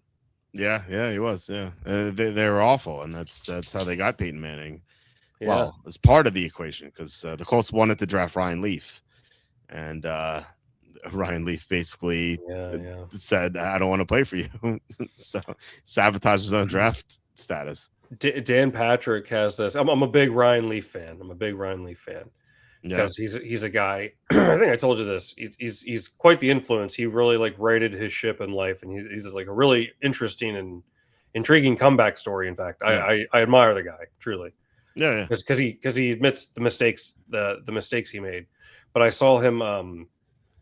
He went on like the Dan Patrick show, I think, and hanging in the studio, Dan Patrick had a Ryan Leaf Colts jersey. Oh, cool! And they're like, that's crazy. Yeah. He was, and like it was a cool like cutaway. They're like, and then like the jersey and like Dan Patrick is like of what could have been, and like it just like kind of, but it was well done. It was like tastefully done. Yeah. But I thought that was so cool, like to see a Ryan Leaf Colts jersey. What a situation.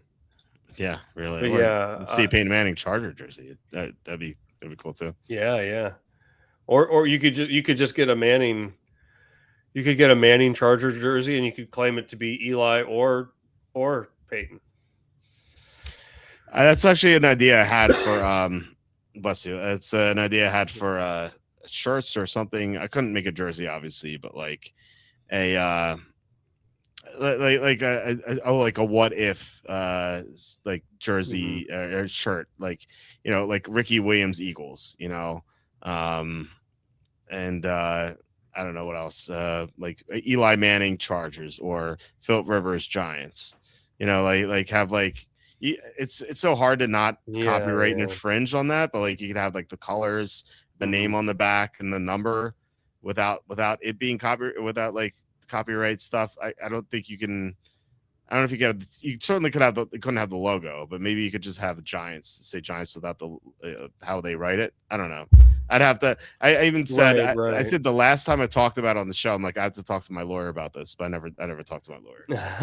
It would be cool. I mean, it would really be a very unique thing to have, or like how about like a Michael Jordan Blazers jersey, right? You know. Still, people get that one wrong. For those who don't, I'm talking about Samson. Sam Bowie was drafted before. Sam Bowie was drafted in second overall. Jordan was third, and Hakeem Olajuwon was first. Mm-hmm. But back then, you got to remember too, like the emphasis was on like the big man to like in a different way than it is now. Like you needed to have the thought was if you didn't have like a big center, like you didn't really have a chance, and the centers didn't shoot threes like they do now. Right. Yeah, so Olajuwon was a pretty obvious first pick, but then the Blazers already had Clyde Drexler, and that's why they didn't. So they took Bowie because it was important to have a big man, and that's how they felt. That's how he. They already had his position covered with Drexler, who was a fantastic player himself. Yeah. So I mean. I don't. What I'm saying is, people are like, what a gaffe by the Blazers. Like, I don't think so that much. Like, I see why they made that decision. Like in hindsight's 50-50. Yeah, 50, exactly. It's 50. Sometimes you have hindsight, sometimes you don't. Yeah, exactly. Go ahead. What do we have? A fantasy question? Yeah. Tyler Perry asks, I'm up 40. Loveland or Schultz? Devontae Smith or Reed? I assume that's Jaden Reed. Loveland looks better to me because there's no Rome Odunze, there's no Luther Burden, and what's his face? Cole Kmet's banged up. I think Cole Kmet's going to play, but he's banged up. So there's not much going on here. With as much as we like the Bears, I think they're missing some targets there. So there has to be some targets to go around. So I would go Loveland, and then Devontae Smith or Reed. Now, if you find out before the Eagles game, I should say, that Christian Watson's not going to play, then I would go Reed. But the problem is, you probably won't know that. I think Devontae Smith is more upside. Washington's defense is terrible. I would go Devontae Smith. But that one's closer. Monangai or Monty? I would go Monangai. The Bears are going to run more against this Packer defense. There's a good chance they'll be ahead, so that's what I mean. They're going to run more than they did the first time. Also, the fact that they don't have Odunze or Burden and an injured Kmet, they might throw more to the running backs. And the Monangai's getting half the touches. Montgomery hasn't really been that involved ever since Dan Campbell took over the play calling. So that's Montgomery. I feel is like a thing of the past. I'd rather have the Monangai here. Sometimes you feel like a nut, sometimes you don't. Oh yeah, Almond Joy has nuts and Mounds don't. Yep. Yeah, geez, I haven't had an almond Joy in a long time. They still make those? I think so. When's the last time you had a Charleston Chew? I don't think I ever had Charleston Chew, to be honest. Oh, they're not bad. I haven't had one in ages. I haven't seen them anywhere. Not that I've been looking either, but someone told me they have them at Cracker Barrel still. Oh, I haven't been to a Cracker Barrel in a while either. It's been a long time. They have one near us, but it's in the same shopping center as Chick-fil-A and Red Robin, which, as I've said on the show, we go to those all the time. We go to Chick-fil-A every Monday because kids eat free Monday, and Red Robin, kids eat free every first Wednesday of each month. So in this economy, you got to figure out some deals here because it's pretty rough. That's fantastic. I should wait. You have that's a bump in place. What was the other thing that was in there? In this shopping center, this is like Red Robin, Chick-fil-A, and then what else? There's a Red Robin, there's a Chick-fil-A, there's a Starbucks, there's a Cracker Barrel, and there's a Raising Cane's. Hit up the Cracker Barrel, man. You can play the game with the golf tees where you're jumping over the tees. You know, they like to entertain yourself while you're. Yeah, it's been a while since I've gone to a Cracker Barrel, but while you're waiting for your food and that. Yeah, yeah, and then across the street they have McDonald's and Chipotle and Panda Express. Panda Express. Yeah, which I circle back to Chinese food I will not eat. But yeah, I can't eat Chinese food anymore. No, I'm done with it. McDonald's I can't do either anymore. I think we were talking about this. Yeah, I can do the breakfast, but not the regular. Yeah, I don't know. I don't want to go there anymore. No, why not? I don't know. The only fast food I really eat anymore is Arby's. I love Arby's. We talked about that. Yeah, we love it. We love it. Loveland or Gadsden. I think I'd go Loveland. Like the Chicago's missing players to throw to, so someone's gonna have to step up. And Loveland's been a lot better in the second half of the season. I'll go him. So good luck, Smitty. I hope you win your matchup. All right. Yeah. Anything else before I head out? Yeah. Well, what do we got? What do we got here? Oh yeah, we didn't review our final card. So yeah, that's okay. We're going off on some tangents. Our final card here. I'm typing this up right now. Holmes Hall Heroes. We have Bears Pick'em, Titans plus 3.5, Bengals minus 4.5, Cardinals plus 3, Saints minus 5.5. And if you wanted to look at the maybes, let's throw those in, just in case we want to make a swap. The maybes are Lions minus 7, Eagles minus 6.5, Jaguars plus 3. Do you want to replace any of those with any of these? Just keep going back and forth. No, I don't know. Yeah. Well, I mean, I know you kind of like the Eagles. If you wanted to like put the Eagles in place of something else, we can. But I like the definites that we do have, though. Yeah, look, I'm gonna have them on my cards. So on both of my cards. So well, not just both of my cards, also I'm in some other contests too. So I'm gonna have plenty. I'm gonna have plenty of Eagles. I'm gonna be betting the Eagles, and of course, Evan and I are gonna be live betting the Eagles game. Hopefully, we have some great ladders like we had on Thursday night. Like that was so sick. We've hit almost 4 successful ladders since last Sunday. We hit Trevor Lawrence. We finished that ladder. I finished the Theo Johnson ladder. We're 3 yards away from finishing the Devon Achane ladder on Monday. We hit all the stops except for the final one, and then we hit the ladder on Puka Nacua. So it's been great. It's been crazy. That's fantastic. So hopefully we get something good with the Eagles game. Yeah, let's stick with that. The Bears better freaking win, man. Yeah. I just don't. I know I'm saying against my own team. Yeah. I just don't see how Green Bay's gonna. But if they, it's crazy because then if they do win, then I'll be singing a different tune, man. I'll just be like, wow, they're more resilient than I thought, I guess, and then they'll probably lose. Like, that's true. Hunter Monangai. The Chiefs are done. They're finished for the year. Yeah. So I couldn't play a single Chief this week confidently in fantasy. Like if you have Kelsey, you're probably playing him. But like other than that, there's no Rashee Rice. Mahomes gone, obviously. Like there's no one left. It's just everyone's gone.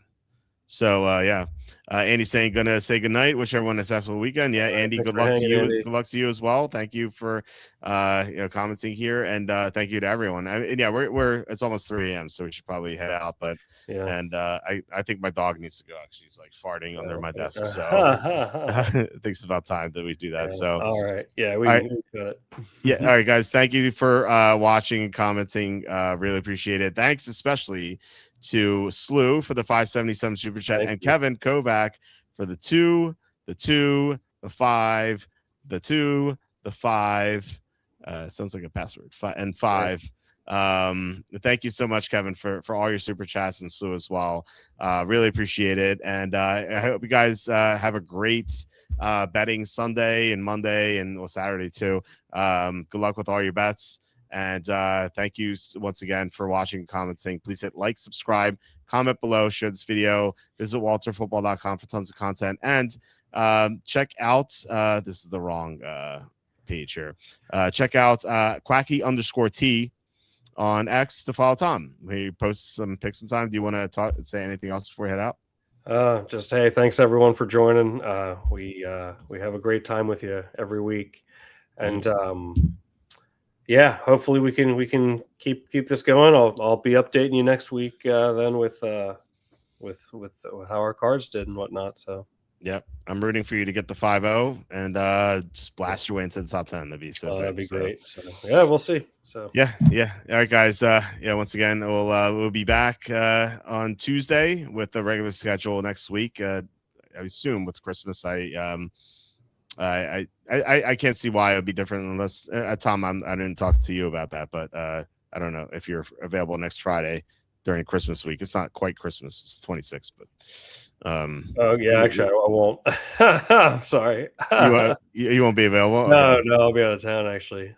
Sorry, I didn't put 2 and 2 together there. Okay. All right. Well, anyway, we'll have shows Tuesday, Wednesday, Thursday. But yeah, guys, have a great night and a great rest of your weekend, and I'll talk soon Tuesday.